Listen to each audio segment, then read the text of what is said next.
നമസ്കാരം. സാമൂഹ്യ പാഠത്തിലേക്ക് എല്ലാ പ്രേക്ഷകർക്കും സ്വാഗതം. നമ്മൾ ആഗ്രഹിക്കുന്നതെന്തും നേടിയെടുക്കാൻ കഴിയുന്ന ഒരു മാർഗമാണ് വിദ്യാഭ്യാസം. മാറുന്ന കാലഘട്ടം അനുസരിച്ച് വിദ്യാഭ്യാസത്തിലും മാറ്റങ്ങൾ വരുത്തേണ്ടത് അത്യന്താപേക്ഷിതമാണ്. ഇന്നത്തെ സാമൂഹ്യ പാഠത്തിൽ ഉന്നത വിദ്യാഭ്യാസവും പാഠ്യേതര പ്രവർത്തനങ്ങളും എന്ന വിഷയത്തിൽ ഇന്ന് നമ്മോട് ആശയങ്ങൾ പങ്കുവയ്ക്കാൻ എത്തിയിരിക്കുന്നത് കേരള സർവകലാശാല സിൻഡിക്കേറ്റ് അംഗവും കൊല്ലം ശാസ്താംകോട്ട DB കോളേജിലെ പ്രിൻസിപ്പളുമായ ഡോക്ടർ KC പ്രകാശ് അവറുകളാണ്. അദ്ദേഹത്തെ ഏറ്റവും അധികം സ്നേഹത്തോടെ സ്വാഗതം ചെയ്യുന്നു. നമസ്കാരം സാർ, നമ്മൾ ഇതുവരെ പരിചയപ്പെട്ടുള്ളത് 3 വർഷത്തെ ബിരുദ കോഴ്സുകളാണ് പരിചയപ്പെട്ടിട്ടുള്ളത്. ഈ 4 വർഷത്തെ ബിരുദം കൊണ്ട് ഉദ്ദേശിക്കുന്നത് എന്താണ്? നമ്മുടെ ആളുകൾക്ക് ഒരു വലിയ തെറ്റിദ്ധാരണയുണ്ട്. ഈ വർഷം മുതൽ ബിരുദത്തിന് 3 വർഷം എന്നുള്ളതിലുപരി 4 വർഷം പഠിക്കണം, 1 വർഷം കൂടി വേസ്റ്റ് ചെയ്യേണ്ടി വരുന്നു എന്നുള്ള ഒരു ചിന്ത സാധാരണക്കാരായിട്ടുള്ള ധാരാളം പേർക്കുണ്ടായിരുന്നു. പക്ഷേ ഇപ്പോൾ അത് മാറി. ഈ വർഷം മുതൽ നമ്മുടെ കോളേജ് സംസ്ഥാനത്താകമാനം 3 വർഷ ബിരുദ കോഴ്സുകൾ 4 വർഷ പ്രോഗ്രാമുകളായിട്ട് ബിരുദ പ്രോഗ്രാമുകളായിട്ട് FIUGP 4 year undergraduate program എന്നുള്ള തരത്തിൽ നമ്മുടെ സംസ്ഥാനത്തുള്ള എല്ലാ ആർട്സ് ആൻഡ് സയൻസ് കോളേജുകളിലും നടപ്പിലാക്കിയിരിക്കുകയാണ്, എല്ലാ സർവകലാശാലകളിലും. അപ്പോൾ ഈ 4 വർഷ ബിരുദ പ്രോഗ്രാമുകളിൽ അതിനെ 3ആയിട്ട് തരംതിരിക്കാം. വേണമെന്നുള്ളവർക്ക് 3 വർഷം കൊണ്ട് കോഴ്സ് കംപ്ലീറ്റ് ചെയ്താൽ അവർക്ക് സാധാരണ ബിരുദം കിട്ടും. ഇനിയും 4ാമത്തെ വർഷം എന്ന് പറയുന്നത് അവരെപ്പറ്റി അവർക്ക് ഏകനിർണായകമാണ്. 4ാമത്തെ 1 വർഷം കൂടി പഠിച്ചു കഴിഞ്ഞാൽ 4 വർഷ ബിരുദം അവർക്ക് ലഭിക്കും. ഓണേഴ്സ് എന്ന തരത്തിൽ, അല്ലെങ്കിൽ ഓണേഴ്സ് വിത്ത് റിസർച്ച്. എന്താണ് അതിൻ്റെ വ്യത്യാസം എന്ന് ചോദിച്ചാൽ, ഓണേഴ്സ് ബിരുദം കഴിയുന്ന ഒരാളിന് വീണ്ടും 1 വർഷം കൂടി PGക്ക് പഠിച്ചാൽ മതിയാകും. നേരെ മറിച്ചും സാധാരണഗതിയിൽ 3 വർഷം പഠിച്ചു കഴിഞ്ഞാൽ അവർക്ക് വേണമെങ്കിൽ പുറത്ത് പോകാം. പുറത്ത് പോയിട്ട് സാധാരണ പോലെ തന്നെ 2 വർഷ PG പ്രോഗ്രാമിന് ഇപ്പോൾ നടന്നുകൊണ്ടിരിക്കുന്നത് പോലെ തന്നെ അവർക്ക് 2 വർഷ ബിരുദാനന്തര ബിരുദ പ്രോഗ്രാമുകൾക്ക് പങ്കെടുക്കാം. ഇനി 4 വർഷ ബിരുദ കോഴ്സ് കഴിയുന്നവർക്ക് ഞാൻ നേരത്തെ സൂചിപ്പിച്ചല്ലോ, 2 തരത്തിലുള്ള ബിരുദമാണ് ലഭിക്കുക, honours or honours with research. അപ്പോൾ 2ാമത്തെ തരത്തിലുള്ള ബിരുദ പ്രോഗ്രാമുകളിൽ പങ്കെടുക്കുന്ന ആൾക്കാർ, അതായത് 4 വർഷ ബിരുദവും അവർ ഓപ്റ്റ് ചെയ്യുന്നുവെങ്കിൽ ഓണേഴ്സ് വിത്ത് റിസർച്ച് എന്ന് പറയുന്ന ഒരു ഒരു ഒരു ഒരു സെക്ഷനുണ്ട്. അങ്ങനെയുള്ള ബിരുദം ആണ് അവരെടുക്കുന്നതെങ്കിൽ അവർക്ക് PGക്ക് പോകാതെ തന്നെ റിസർച്ചിന് ജോയിൻ ചെയ്യാം. അപ്പോൾ ചുരുക്കത്തിൽ ബിരുദം കഴിയുന്നതോടുകൂടി PG ഇല്ലാതെ തന്നെ വേണമെങ്കിൽ PhDക്ക് ചേരാവുന്ന ഒരു ഓപ്ഷനാണ് owners with research. Honours with വെറും ഓണേഴ്സ് ഡിഗ്രി ആണെങ്കിൽ അവർക്ക് 1 വർഷ PG പ്രോഗ്രാമുകൾക്ക് പോയാൽ മതി. അവർക്ക് 1 വർഷം സേവിങ് അവിടെ ഉണ്ടാകുന്നു എന്നുള്ളതാണ് വ്യത്യാസം. അങ്ങനെ ഈ 4 ഇയർ അല്ലെങ്കിൽ 4 വർഷ ബിരുദ പ്രോഗ്രാമിനെ അങ്ങനെ 3 സ്ട്രീമുകളായിട്ട് നമുക്ക് തരംതിരിച്ച് പുതിയൊരു വിദ്യാഭ്യാസ പദ്ധതിയാണ് ഇന്ന് നമ്മുടെ സംസ്ഥാനത്താകെ ആർട്സ് ആൻഡ് സയൻസ് കോളേജിൽ നടപ്പിലാക്കിയിരിക്കുന്നത്. സാറേ, അതിനകത്ത് നമ്മൾ ഈ 4 വർഷ കോഴ്സിൻ്റെ കാര്യം പറയുമ്പോൾ തന്നെ നമുക്ക് കേട്ടിട്ടുള്ളതാണ് ക്രെഡിറ്റ്. ക്രെഡിറ്റ് എന്ന് വെച്ചാൽ എന്താണ് ഉദ്ദേശിക്കുന്നത്? അതായത് ഈ കുട്ടികൾ പഠിക്കുമ്പോൾ ഓരോ സബ്ജക്റ്റിന് ഇത്ര മണിക്കൂർ പാഠ്യപദ്ധതിയാണ് ഉൾപ്പെടുത്തിയിരിക്കുന്നത്. ഏത് കോഴ്സ് എടുത്താലും അത് പിന്നെ പലതരത്തിലുണ്ട്, മേജർ, മൈനർ, MDC അല്ലെങ്കിൽ സ്കിൽ ഡെവലപ്മെൻറ്റ് കോഴ്സ് എന്ന് പലതായിട്ട് ഇതിനെയൊക്കെ ക്ലാസിഫൈ ചെയ്തിട്ടുണ്ട്. ഈ ക്ലാസിഫൈ ചെയ്തിട്ടുള്ള കോഴ്സുകളിൽ ഒരു കോഴ്സ് സെലക്ട് ചെയ്യുമ്പോൾ എത്ര മണിക്കൂർ അതിൻ്റെ പാഠ്യപ്രവർത്തനങ്ങൾക്ക് വേണ്ടി ചെലവഴിക്കുന്നു എന്നനുസരിച്ച് ആ കോഴ്സുകൾക്ക് ക്രെഡിറ്റ് നിശ്ചയിക്കും. ഉദാഹരണത്തിന് ഒരു കോഴ്സ് ഞാൻ പഠിക്കുന്നു, അതിന് 60 മണിക്കൂർ സിലബസാണ് പറഞ്ഞിരിക്കുന്നത് എങ്കിൽ അതിന് 4 ക്രെഡിറ്റ് കിട്ടും. അത് ടോട്ടൽ ക്രെഡിറ്റ് എത്ര ആർജിക്കുന്നു എന്നതിനെ അനുസൃതമാക്കിയിട്ടാണ് അവർക്ക് പിന്നെ 3 ഇയർ ഡിഗ്രി ആണോ അല്ലെങ്കിൽ 4 ഇയർ ഡിഗ്രി, 3 ഇയർ ഡിഗ്രിക്കാണ് അവർ പഠിക്കുന്നതെങ്കിൽ അവർ ഓപ്റ്റ് ചെയ്യുന്നതെങ്കിൽ 133 ക്രെഡിറ്റുകൾ അവർ ആർജിച്ചിരിക്കണം. 4 വർഷ ബിരുദ അല്ലെങ്കിൽ ഓണേഴ്സ് ഡിഗ്രിയാണ് അവർ ഓപ്റ്റ് ചെയ്തിരിക്കുന്നത് എങ്കിൽ അവർക്ക് 177 ക്രെഡിറ്റുകൾ ഉണ്ടായിരിക്കണം. ഇതിൽ തന്നെ ഒരു 75% മാർക്കോട് കൂടി 4ാമത്തെ വർഷം അവർ കംപ്ലീറ്റ് ചെയ്യുമ്പോഴാണ് ഓണേഴ്സ് വിത്ത് റിസർച്ചിന് അവർക്ക് ചേരാനുള്ള യോഗ്യത ലഭിക്കുക. അങ്ങനെ ക്രെഡിറ്റ് എന്ന് പറയുന്നത് വളരെ നിർണായകമാണ്. ഈ ക്രെഡിറ്റ് അവരുടെ ഒരു അക്കൗണ്ട് രൂപത്തിൽ അക്കാഡമിക് ബാങ്ക് ഓഫ് ക്രെഡിറ്റ് എന്നുള്ള തരത്തിൽ അതിലേക്ക് സൂക്ഷിക്കുകയും ചെയ്യും. ABC എന്ന് പറയുന്ന ഒരു അക്കാഡമിക് ബാങ്ക് ഓഫ് ക്രെഡിറ്റിലേക്ക് ഇവരാർജിക്കുന്ന ഈ 4 വർഷം കൊണ്ട് ആർജിക്കുന്ന ക്രെഡിറ്റുകൾ മുഴുവൻ ഒരു ബാങ്കിലേക്ക് നിക്ഷേപിക്കുക. വേണമെങ്കിൽ ആ ക്രെഡിറ്റുകൾ ഒരു സ്ഥലത്ത് ഞാൻ പഠിച്ചു, കുറേ ക്രെഡിറ്റുകൾ ആർജിച്ചു, ഇനി മറ്റൊരു സ്ഥലത്ത് പോകുമ്പോൾ ഇത് ട്രാൻസ്ഫർ ചെയ്യണമെങ്കിൽ ഈ ക്രെഡിറ്റുകൾ മുഴുവൻ അങ്ങോട്ടേക്ക് ട്രാൻസ്ഫർ. അപ്പോൾ അതായത് നമുക്കൊരു ബാങ്ക് അക്കൗണ്ട് തുടങ്ങുന്നത് പോലെ, നമ്മൾ ബാങ്കിൽ ചെന്ന് നമ്മുടെ സ്വന്തം പേരിൽ ഒരു അക്കൗണ്ട് തുടങ്ങുന്നത് പോലെ ഒരു പുതിയ അക്കൗണ്ട് കുട്ടികൾക്ക് തുറന്നു കൊടുക്കുകയാണ് അക്കാഡമിക് ബാങ്ക് ഓഫ് ക്രെഡിറ്റ്. അപ്പോൾ ഈ ബാങ്കിൽ പൈസയല്ല നിക്ഷേപിക്കുന്നത്, ഇതിൽ നിക്ഷേപിക്കുന്നത് അവർ പഠിക്കുന്ന വിഷയങ്ങളുടെ ക്രെഡിറ്റാണ്. ഇത് വേണമെങ്കിൽ അവർക്ക് ട്രാൻസ്ഫർ ചെയ്യാം, വേറൊരു സ്ഥലത്ത് പോകുമ്പോൾ അങ്ങോട്ട് ട്രാൻസ്ഫർ ചെയ്യാം. പിന്നെ ഓൺലൈൻ കോഴ്സുകളുടെ ക്രെഡിറ്റ്, ഓൺലൈൻ കോഴ്സുകൾ എന്തെങ്കിലും പഠിക്കുന്നുണ്ടെങ്കിൽ അതിൻ്റെ ക്രെഡിറ്റ് ഇതിലേക്ക് ആഡ് ചെയ്യാം. അങ്ങനെ എല്ലാ തരത്തിലും അങ്ങനെ ഒരു യൂണിഫൈഡ് ആയിട്ടുള്ള ഒരു സമ്പ്രദായമാണ് നടപ്പിലാക്കുന്നത് അക്കാഡമിക് ബാങ്ക് ഓഫ് ക്രെഡിറ്റ്. അപ്പോൾ ഇതാണ് ക്രെഡിറ്റ് എന്ന് ഉദ്ദേശിക്കുന്നത്. സാർ ഇപ്പോൾ പറഞ്ഞ ക്രെഡിറ്റിൻ്റെ കാര്യം തന്നെ പറഞ്ഞു. അപ്പോൾ നമുക്ക് ഒരു ഇൻസ്റ്റിറ്റ്യൂഷനിൽ നമ്മൾ പഠിച്ചിട്ട് അടുത്തതിലോട്ട് മാറുമ്പോൾ നമുക്ക് ക്രെഡിറ്റ് ട്രാൻസ്ഫർ ചെയ്യാൻ പറ്റുമോ? തീർച്ചയായും അതിനുള്ള സൗകര്യം കൊടുക്കുന്നുണ്ട്. അതുപോലെ തന്നെ നമ്മൾ ഇതിനകത്ത് കേട്ടുള്ളൊരു വാക്കാണ് ഹൈബ്രിഡ് മോഡൽ ഫാസ്റ്റ് ട്രാക്ക്. ഈ ഹൈബ്രിഡ് മോഡൽ ഫാസ്റ്റ് ട്രാക്ക് എന്ന് എന്താണ് ഉദ്ദേശിക്കുന്നത്? അതായത് ഞാൻ നേരത്തെ സൂചിപ്പിച്ചല്ലോ, 133 ക്രെഡിറ്റാണ് 3 വർഷ ബിരുദ പ്രോഗ്രാമുകളിൽ കുട്ടികൾ ആർജിക്കേണ്ടത്. നല്ല മിടുക്കൻ, അതായത് ഒരു സെമസ്റ്ററിൽ പരമാവധി 23 വരെ ക്രെഡിറ്റുകളാണ് അവർ പരമാവധി ആർജിക്കേണ്ടത് ഒരു ഇൻസ്റ്റിറ്റ്യൂഷനിൽ പഠിക്കുമ്പോൾ. മിടുക്കരായ കുട്ടികൾ വിചാരിക്കുകയാണ്, ഇപ്പോൾ 6ാമത്തെ സെമസ്റ്ററിലെ അവരുടെ ഇപ്പോൾ 3 വർഷം എന്ന് പറയുമ്പോഴത്തേക്ക് 6 സെമസ്റ്ററാണല്ലോ, 5ാമത്തെ സെമസ്റ്ററിൽ കുട്ടി വിചാരിക്കുകയാണ് എനിക്ക് 6ാമത്തെ സെമസ്റ്ററിലെ ചില കോഴ്സുകൾ അതിൻ്റെ കൂടെ ക്രെഡിറ്റ് എനിക്ക് ആർജിക്കണം, ഇന്ന കോഴ്സുകളാണ് ഞാൻ 6ാമത്തെ സെമസ്റ്ററിൽ എടുക്കാനായിട്ട് ഉദ്ദേശിക്കുന്നത്.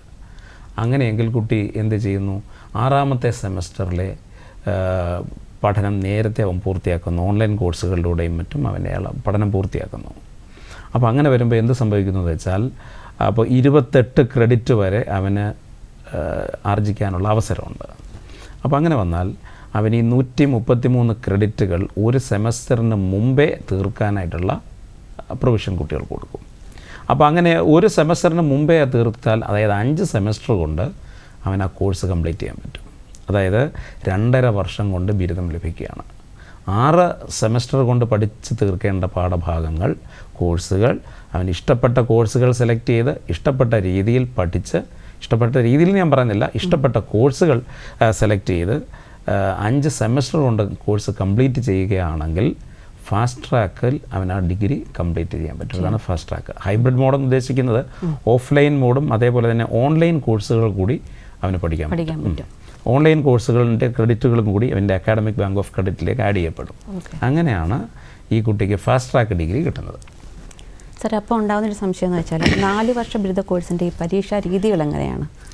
4 വർഷ ബിരുദ കോഴ്സുകളുടെ പരീക്ഷാ രീതികൾ വ്യത്യസ്തമാണ്. അതായത് ഇപ്പോൾ നമ്മൾ നടത്തിക്കൊണ്ടിരിക്കുന്ന കൺവെൻഷണൽ ബിരുദ കോഴ്സുകളിൽ ഇപ്പം നമ്മൾ യൂണിവേഴ്സിറ്റിയിൽ നിലവിലുള്ളത് ക്രെഡിറ്റ് ആൻഡ് സെമസ്റ്റർ സിസ്റ്റമാണ്, CBCS എന്ന് പറയും. അപ്പോൾ ഇവിടെ ചെയ്തുകൊണ്ടിരിക്കുന്നത് വെച്ച് കഴിഞ്ഞാൽ തിയറി പരീക്ഷ, ഒരു പേപ്പർ പഠിച്ചു കഴിഞ്ഞാൽ, ഒരു കോഴ്സ് പഠിച്ചു കഴിഞ്ഞാൽ അതിൽ തിയറി പരീക്ഷ എന്ന് പറയുന്നത് 3 മണിക്കൂർ തിയറി പരീക്ഷയാണ്. ഈ 3 മണിക്കൂർ തിയറി പരീക്ഷയാണ് യൂണിവേഴ്സിറ്റി നടത്തുന്നത്. അതിന് 80 മാർക്കും 20 മാർക്ക് അവൻ്റെ ഇൻറ്റേർണൽ അസസ്മെൻറ്റ് എന്ന തരത്തിൽ കോളേജിൽ തന്നെ അവൻ്റെ അസസ്മെൻറ്റ് നടത്തിയാണ് വിടുന്നത്. പക്ഷേ ഇപ്പോൾ ഈ 4 ഇയർ ഡിഗ്രി പ്രോഗ്രാമിന് ഒരു ഫ്ലെക്സിബിലിറ്റി ഉണ്ട്. ചൂസ് ചെയ്യുന്ന കോഴ്സുകൾക്ക് അതിൻ്റെ ക്രെഡിറ്റ് അനുസരിച്ച്, ഇപ്പോൾ 2 ക്രെഡിറ്റുള്ള കോഴ്സുകളുണ്ട്, 3 ക്രെഡിറ്റുള്ള കോഴ്സുകളുണ്ട്, 4 ക്രെഡിറ്റുള്ള കോഴ്സുകളുണ്ട്. അപ്പോൾ ക്രെഡിറ്റ് മാറുന്നതിനനുസരിച്ച് ഈ കുട്ടിക്ക് പരീക്ഷയുടെ ദൈർഘ്യവും വ്യത്യാസം വരും. ചില കോഴ്സുകൾക്കാണെങ്കിൽ 1 മണിക്കൂർ പരീക്ഷയുള്ളൂ, ചിലതിന് 1.5, ചിലപ്പോൾ 2 മണിക്കൂർ. അങ്ങനെ ആ ക്രെഡിറ്റ് മാറുന്നതിനനുസരിച്ച് കുട്ടികളുടെ പരീക്ഷയുടെ ദൈർഘ്യവും മാറ്റപ്പെടുകയാണ്. ഇനി ഇവിടെയും ഇൻറ്റേർണൽ അല്ലെങ്കിൽ യൂണിവേഴ്സിറ്റി പരീക്ഷയുമുണ്ട്, ഇൻറ്റേർണൽ അസസ്മെൻറ്റുമുണ്ട്. ഇനി മറ്റൊരു പ്രത്യേകത എന്ന് പറയുന്നത്, ഇതിവിടെ നമ്മുടെ സംസ്ഥാനത്ത് നടപ്പിലാക്കിയപ്പോൾ അതിൻ്റെ പരീക്ഷാ കമ്മിറ്റി ഏർപ്പെടുത്തിയ ഒരു പരിഷ്കാരം എന്ന് പറയുന്നത് ഓഡ് സെമസ്റ്റേഴ്സ്, അതായത് 1, 3, 5, 7 സെമസ്റ്ററുകളുടെ പരീക്ഷ അതാത് സ്ഥാപനങ്ങളിൽ തന്നെ നടത്തുക. ബാക്കി ഈവൻ സെമസ്റ്റേഴ്സ് 2, 4, 6, 8 സെമസ്റ്റേഴ്സിൻ്റെ പരീക്ഷകളൊക്കെ അത് യൂണിവേഴ്സിറ്റി നടത്തുക. ഇനിയും ഈ പരീക്ഷയ്ക്ക് ഇനി പുതിയ മാർഗ്ഗങ്ങളൊക്കെ അവലംബിക്കുന്നു എന്നാണ് കേട്ടിട്ടുള്ളത്.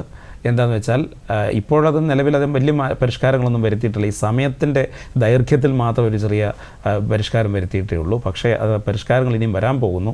ഓപ്പൺ ബുക്ക് ടെസ്റ്റ് വരാൻ പോകുന്നു, ഓൺലൈൻ മോഡിലുള്ള പരീക്ഷ വരാൻ പോകുന്നു, അതേപോലെ തന്നെ project evaluation, field work, video നിർമ്മാണം തുടങ്ങിയ പരീക്ഷാ മാർഗ്ഗങ്ങളൊക്കെ അവലംബിക്കാൻ പോകുന്നു എന്നാണ് കേട്ടതെന്നല്ല, അങ്ങനെയാണ് റെഗുലേഷനകത്ത് പറഞ്ഞിരിക്കുന്നത്. അതൊക്കെ ഇനിയും വരുന്ന സെമസ്റ്ററുകളിൽ അത് നടപ്പിലാക്കും. അങ്ങനെ പരീക്ഷാ സമ്പ്രദായവും കൂടി ഇതോടൊപ്പം തന്നെ ഉടച്ചു വാർക്കുന്നു എന്നുള്ള ഒരു വലിയ പ്രത്യേകതയും ഈ 4 വർഷ ബിരുദ പ്രോഗ്രാമുകൾക്ക് ഉണ്ട്. സാർ, ഈ പരമ്പരാഗതമായിട്ടുള്ള പരീക്ഷാ രീതിയിൽ നിന്നൊക്കെ മാറി ഇപ്പോൾ സാറ് പറഞ്ഞു ഓപ്പൺ ബുക്ക്, അതുകൊണ്ട് ഉദ്ദേശിക്കുന്നത് എന്താണ്? ഓപ്പൺ ബുക്ക് ടെസ്റ്റ് എന്ന് പറഞ്ഞു കഴിഞ്ഞാൽ കുട്ടികൾക്ക് പുസ്തകം കൊണ്ട് അല്ലെങ്കിൽ സിലബസിൽ പ്രിസ്ക്രൈബ് ചെയ്തിരിക്കുന്ന ആ ടെക്സ്റ്റ് ബുക്ക് കൊണ്ട് അവർക്ക് പരീക്ഷയ്ക്ക് കയറാം. ഇപ്പോൾ പല സ്ഥലങ്ങളിലും അത് നിലവിലുണ്ട്. അത് കോപ്പി അടിക്കാനുള്ള സൗകര്യത്തിനൊന്നും അല്ല. ഒരു ക്വസ്റ്റ്യൻ കണ്ടു കഴിഞ്ഞാൽ അത് കൃത്യമായിട്ട് എവിടെയാണ്, ഏത് ഭാഗത്ത് നിന്നാണ് എന്നുള്ള കൃത്യമായ ബോധ്യമുള്ളവർക്ക് മാത്രമേ അതിന് ആൻസർ ചെയ്യാൻ കഴിയുള്ളൂ. അല്ലാതെ പെട്ടെന്ന് ഓടിച്ച് നോക്കി അന്നേരത്തെ സൗകര്യത്തിന് ഓടിച്ചെന്ന് നോക്കി പോകുന്ന ഒരാൾക്ക് അത് പരീക്ഷ എഴുതാൻ കഴിയില്ല. കൃത്യമായി പാഠഭാഗങ്ങളുമായിട്ട് നല്ല ബന്ധമുള്ളവർക്ക് മാത്രമേ അവർക്ക് ഈ ഓപ്പൺ ബുക്ക് ടെസ്റ്റിൽ പെർഫോം ചെയ്യാനായിട്ട് കഴിയുകയുള്ളൂ. അത് പ്രിസ്ക്രൈബ്ഡ് ബുക്ക് തന്നെയായിരിക്കും, മറ്റ് ബുക്കുകൾ അനുവദനീയവുമല്ല. അതാണ് ഓപ്പൺ ബുക്ക് ടെസ്റ്റ്. അത് അങ്ങനൊരു മാർഗ്ഗം പലയിടത്തും, പല യൂണിവേഴ്സിറ്റികളിലും പല പ്രോഗ്രാമുകളിലും അത് ഇൻട്രൊഡ്യൂസ് ചെയ്തിട്ടുണ്ട്. ഇവിടെ നമ്മൾ 4 ഇയർ ഡിഗ്രി പ്രോഗ്രാമിൻ്റെ ഭാഗമായിട്ട് നമ്മുടെ സംസ്ഥാനത്തും അത് തുടർന്നുള്ള സെമസ്റ്ററുകളിൽ അത് വരും. അതുപോലെ തന്നെ സാർ ഇപ്പോൾ പറയുകയുണ്ടായി ഒരു ഫീൽഡ് വർക്കിൻ്റെ കാര്യം, വീഡിയോ പ്രൊഡക്ഷൻ. അപ്പോൾ അതുകൊണ്ടൊക്കെ ഉദ്ദേശിക്കുന്നത് എന്താണ് സാർ? ഫീൽഡ് വർക്ക് എന്ന് പറയുമ്പോൾ കുട്ടികൾക്ക് അവരുടെ കോഴ്സിൻ്റെ ഭാഗമായിട്ട് പ്രോജക്റ്റ് വർക്കുകൾ വരും, സർവേകൾ വരും, ചിലപ്പോൾ സാമ്പിൾ കളക്ഷൻസ് വരും. അപ്പോൾ പ്രോജക്റ്റിൻ്റെ ഭാഗമായിട്ട് ഇത്തരം പാഠ്യപ്രവർത്തനങ്ങളൊക്കെ കുട്ടികൾക്ക് ചെയ്യേണ്ടി വരും. ഇപ്പം നിലവിലുള്ള ബിരുദ പ്രോഗ്രാമിൽ പ്രോജക്റ്റ് ഉണ്ടെങ്കിൽ പോലും അതിന് ഇത്തരത്തിലുള്ള ഒരു പരിഷ്കരിച്ച രീതികളോ നിർബന്ധിത രീതികളോ അല്ല അതിനുള്ളത്. പ്രോജക്റ്റ് എന്തെങ്കിലും ഒരു കാര്യം ചെയ്യുക, അതിൻ്റെ ഒരു ഇവാലുവേഷൻ എന്നുള്ളതിൽ കവിഞ്ഞ് ഈ 4 വർഷ ബിരുദ പ്രോഗ്രാമുകളിൽ ഫീൽഡ് വർക്ക്, അതേപോലെ തന്നെ സാമ്പിൾ കളക്ഷൻ, ഫീൽഡിൽ പോയി അതിൻ്റെ ഡേറ്റ കളക്ഷൻ, ഇത് നിർബന്ധമായിട്ടും ചെയ്യേണ്ടി വരും. അല്ലാതെ ഡേറ്റ ജനറേറ്റ് ചെയ്യാനൊന്നും പറ്റില്ല. കുട്ടികൾ നിർബന്ധമായിട്ടും ഫീൽഡിൽ പോയി നേരിട്ട് കാര്യങ്ങൾ ബോധ്യപ്പെടുന്ന ഒരു അവലംബിക്കുന്ന ഒരു രീതിയാണ് ഞാൻ നേരത്തെ പറഞ്ഞത്. അതേപോലെ തന്നെ എന്തെങ്കിലും ഒരു സബ്ജക്റ്റിനെ സംബന്ധിച്ച് ഇപ്പോൾ ഒരു വീഡിയോ നിർമ്മിക്കുക, അല്ലെങ്കിൽ ഏതെങ്കിലും ഒരു ടോപ്പിക്കിനെ സംബന്ധിച്ചൊരു വീഡിയോ നിർമ്മിക്കുക, അതിന് കുട്ടികൾക്ക് സ്കില്ലുണ്ടെങ്കിൽ മാത്രമേ പറ്റുള്ളൂ. അത് കോപ്പി അടിക്കാനൊന്നും പറ്റില്ല. കുട്ടികൾക്ക് സ്കില്ലുണ്ടെങ്കിൽ മാത്രമേ ഇത് ചെയ്യാൻ പറ്റൂ. ചുരുക്കത്തിൽ ഇതിൻ്റെ ഈ ഇവാലുവേഷൻ രീതി അല്ലെങ്കിൽ പരീക്ഷാ രീതി എന്ന് പറയുന്നത് കുട്ടികളുടെ ഈ സമസ്ത മേഖലയിലുള്ള കഴിവുകളെ വിലയിരുത്തുക. അത് കോപ്പിയടിക്കപ്പെടുന്ന അതൊന്നുമല്ല. അവർക്ക് തനതായിട്ടുള്ള കഴിവുകളുണ്ടോ എന്ന് പരിശോധിക്കുന്ന തരത്തിലുള്ള പരീക്ഷാ സമ്പ്രദായമാണ് ഈ 4 വർഷ ബിരുദ പ്രോഗ്രാമിൽ ഉൾപ്പെടുത്തിയിട്ടുള്ളത്. സാറേ, നമ്മളിപ്പം അതിൻ്റെ കോഴ്സിൻ്റെ കാര്യമെല്ലാം പറഞ്ഞു. അപ്പോൾ ഈ 4 വർഷ ഡിഗ്രിയിൽ കുട്ടികൾക്കുള്ള എക്സ്ട്രാ കരിക്കുലർ ആക്ടിവിറ്റീസ് എന്തൊക്കെയാണ് ഉദ്ദേശിക്കുന്നത്? എക്സ്ട്രാ കരിക്കുലർ ആക്ടിവിറ്റീസ് എന്ന് പറയുന്നത് ഒരു വലിയ മേഖലയാണ്. കുട്ടികൾക്ക് പഠിക്കുന്ന സമയത്ത് പഠനത്തോടൊപ്പം തന്നെ ചെയ്തു പോകാവുന്ന ധാരാളം പ്രവർത്തനങ്ങൾക്കുള്ള അവസരങ്ങൾ കോളേജിൽ ഉണ്ട്. അത് ഓരോ കോളേജിലും ചില ക്ലബ്ബുകൾ അല്ലെങ്കിൽ ചില എക്സ്ട്രാ ആക്ടിവിറ്റീസ് നിർബന്ധിതമായിട്ട് ഏർപ്പെടുത്തുന്നു. അതിനുള്ളൊരു ഫ്ലെക്സിബിലിറ്റിയൊക്കെ ഉണ്ട്. ഇപ്പം നിലവിലുള്ള ഒരു കാര്യം പറഞ്ഞിട്ട് ഞാൻ 4 വർഷ ബിരുദ പ്രോഗ്രാമിലേക്ക് വരാം. നിലവിലുള്ള ബിരുദ പ്രോഗ്രാമിൻ്റെ ഭാഗമായിട്ട് അവർക്ക് 4ാം സെമസ്റ്ററിൽ ഇത്ര മണിക്കൂർ, അതായത് 40 മണിക്കൂറോളം സോഷ്യൽ ആക്ടിവിറ്റീസ് ചെയ്തിരിക്കണം എന്നുള്ള ഒരു നിബന്ധനയുണ്ട്. അതവർക്ക് ഇഷ്ടമുള്ള ചോയ്സുള്ള ഏത് മേഖലയിലും ആകാം. ചിലപ്പോൾ നാഷണൽ സർവീസ് സ്കീമുണ്ട്, NCC ഉണ്ട്, അതേപോലെ തന്നെ ഭൂമിത്ര സേന ക്ലബ്ബുണ്ട്, എൻവയോൺമെൻറ്റൽ ക്ലബ്ബുണ്ട്, ടൂറിസം ക്ലബ്ബുണ്ട്. അങ്ങനെ ധാരാളം ക്ലബ്ബുകളുടെ പ്രവർത്തനങ്ങളിൽ മിനിമം 40 മണിക്കൂറെങ്കിലും അവർ പൂർത്തിയാക്കിയിരിക്കണം എന്ന് ഒരു നിബന്ധനയുണ്ട്. ഇതിന് മാറ്റമില്ലാതെ തന്നെ 4 വർഷ ബിരുദ പ്രോഗ്രാമിലും തുടരുന്നുണ്ട്. അപ്പോൾ ഈ പാഠ്യേതര പ്രവർത്തനങ്ങളുടെ അവരുടെ ഒരു പെർഫോമൻസ് മിനിമം, അതിന് പ്രത്യേകിച്ച് മാർക്കൊന്നുമില്ല, പക്ഷേ അതിൻ്റെ പെർഫോമൻസ് ഒരു മാൻഡേറ്ററി ആയിട്ടുള്ളൊരു ഘടകമാണ് ഈ 4 വർഷ ബിരുദ പ്രോഗ്രാമുകളിലും എന്നുള്ളതാണ് ഒരു പ്രത്യേകത. അതുപോലെ തന്നെ സാറേ, എന്ത് വീക്ഷണത്തെ അടിസ്ഥാനമാക്കിയാണ് ഈ പഠനത്തോടൊപ്പം പാഠ്യേതര പ്രവർത്തനങ്ങൾ ഉൾപ്പെടുത്തിയിട്ടുള്ളത്? അതിനെപ്പറ്റി പറയുമ്പോൾ നമ്മൾ ബാക്കിലേക്ക് പോകേണ്ടി വരും. 1958 പോകേണ്ടി വരും. 1958 അന്നത്തെ പ്രധാനമന്ത്രിയായിരുന്ന പണ്ഡിറ്റ് ജവഹർലാൽ നെഹ്റു ഒരു പ്രിൻസിപ്പിൾ പറഞ്ഞത് ഒരു ഗ്രാജുവേറ്റ് ആകുന്നതിനുള്ള പ്രീ റിക്വസിറ്റാണ് സോഷ്യൽ സർവീസ് എന്ന് പറഞ്ഞിട്ടുണ്ട്. അങ്ങനെ ഒരു കാര്യം പറഞ്ഞത് തന്നെ മഹാത്മാഗാന്ധിയുടെ വീക്ഷണത്തെ അടിസ്ഥാനമാക്കിയിട്ടാണ്. എന്ന് പറഞ്ഞാൽ ഒരു കുട്ടി ക്ലാസ് മുറികളിൽ നിന്ന് അടുത്ത ഉന്നത വിദ്യാഭ്യാസ കേന്ദ്രത്തിലേക്ക് വരുമ്പോൾ അവൻ്റെ ലോകം കുറച്ചും കൂടെ വിശാലമാവുകയാണ്. അങ്ങനെ വിശാലമാകുമ്പോൾ അവൻ ആ ക്ലാസ് മുറിയിലിരുന്ന് അധ്യാപകർ പറഞ്ഞു കൊടുക്കുന്ന പാഠഭാഗങ്ങൾക്കുപരിയായിട്ട് സമൂഹം എന്താണ്, എങ്ങനെയാണ് എന്നും കൂടി കുട്ടികൾ മനസ്സിലാക്കേണ്ടതായിട്ടുണ്ട്. അപ്പോൾ സമൂഹത്തിനെ പറ്റിയിട്ടുള്ള ഒരു കൃത്യമായിട്ടുള്ള ഒരു അവബോധം ലഭിക്കുന്ന കുട്ടിക്ക് മാത്രമേ അവൻ്റെ വിദ്യാഭ്യാസം സമ്പൂർണ്ണമാകുന്നു എന്നുള്ളത് ആണ് അതിൻ്റെ യഥാർത്ഥ വീക്ഷണം. അപ്പോൾ അതുകൊണ്ട് ഇതിനെ ഗൗരവമായിട്ട് കാണണം എന്നുള്ള ഒരു കാഴ്ചപ്പാട് പണ്ഡിറ്റ് ജവഹർലാൽ നെഹ്റു നമ്മുടെ ഇന്ത്യയിൽ ഈ പദ്ധതികളൊക്കെ സോഷ്യൽ സർവീസുമായിട്ട് ബന്ധപ്പെട്ടിട്ടുള്ള പ്രവർത്തനങ്ങളെപ്പറ്റി പറഞ്ഞപ്പോൾ ഇങ്ങനെയൊരു നിർബന്ധിത പദ്ധതികൾ ഉണ്ടാകണം എന്ന് പറഞ്ഞു.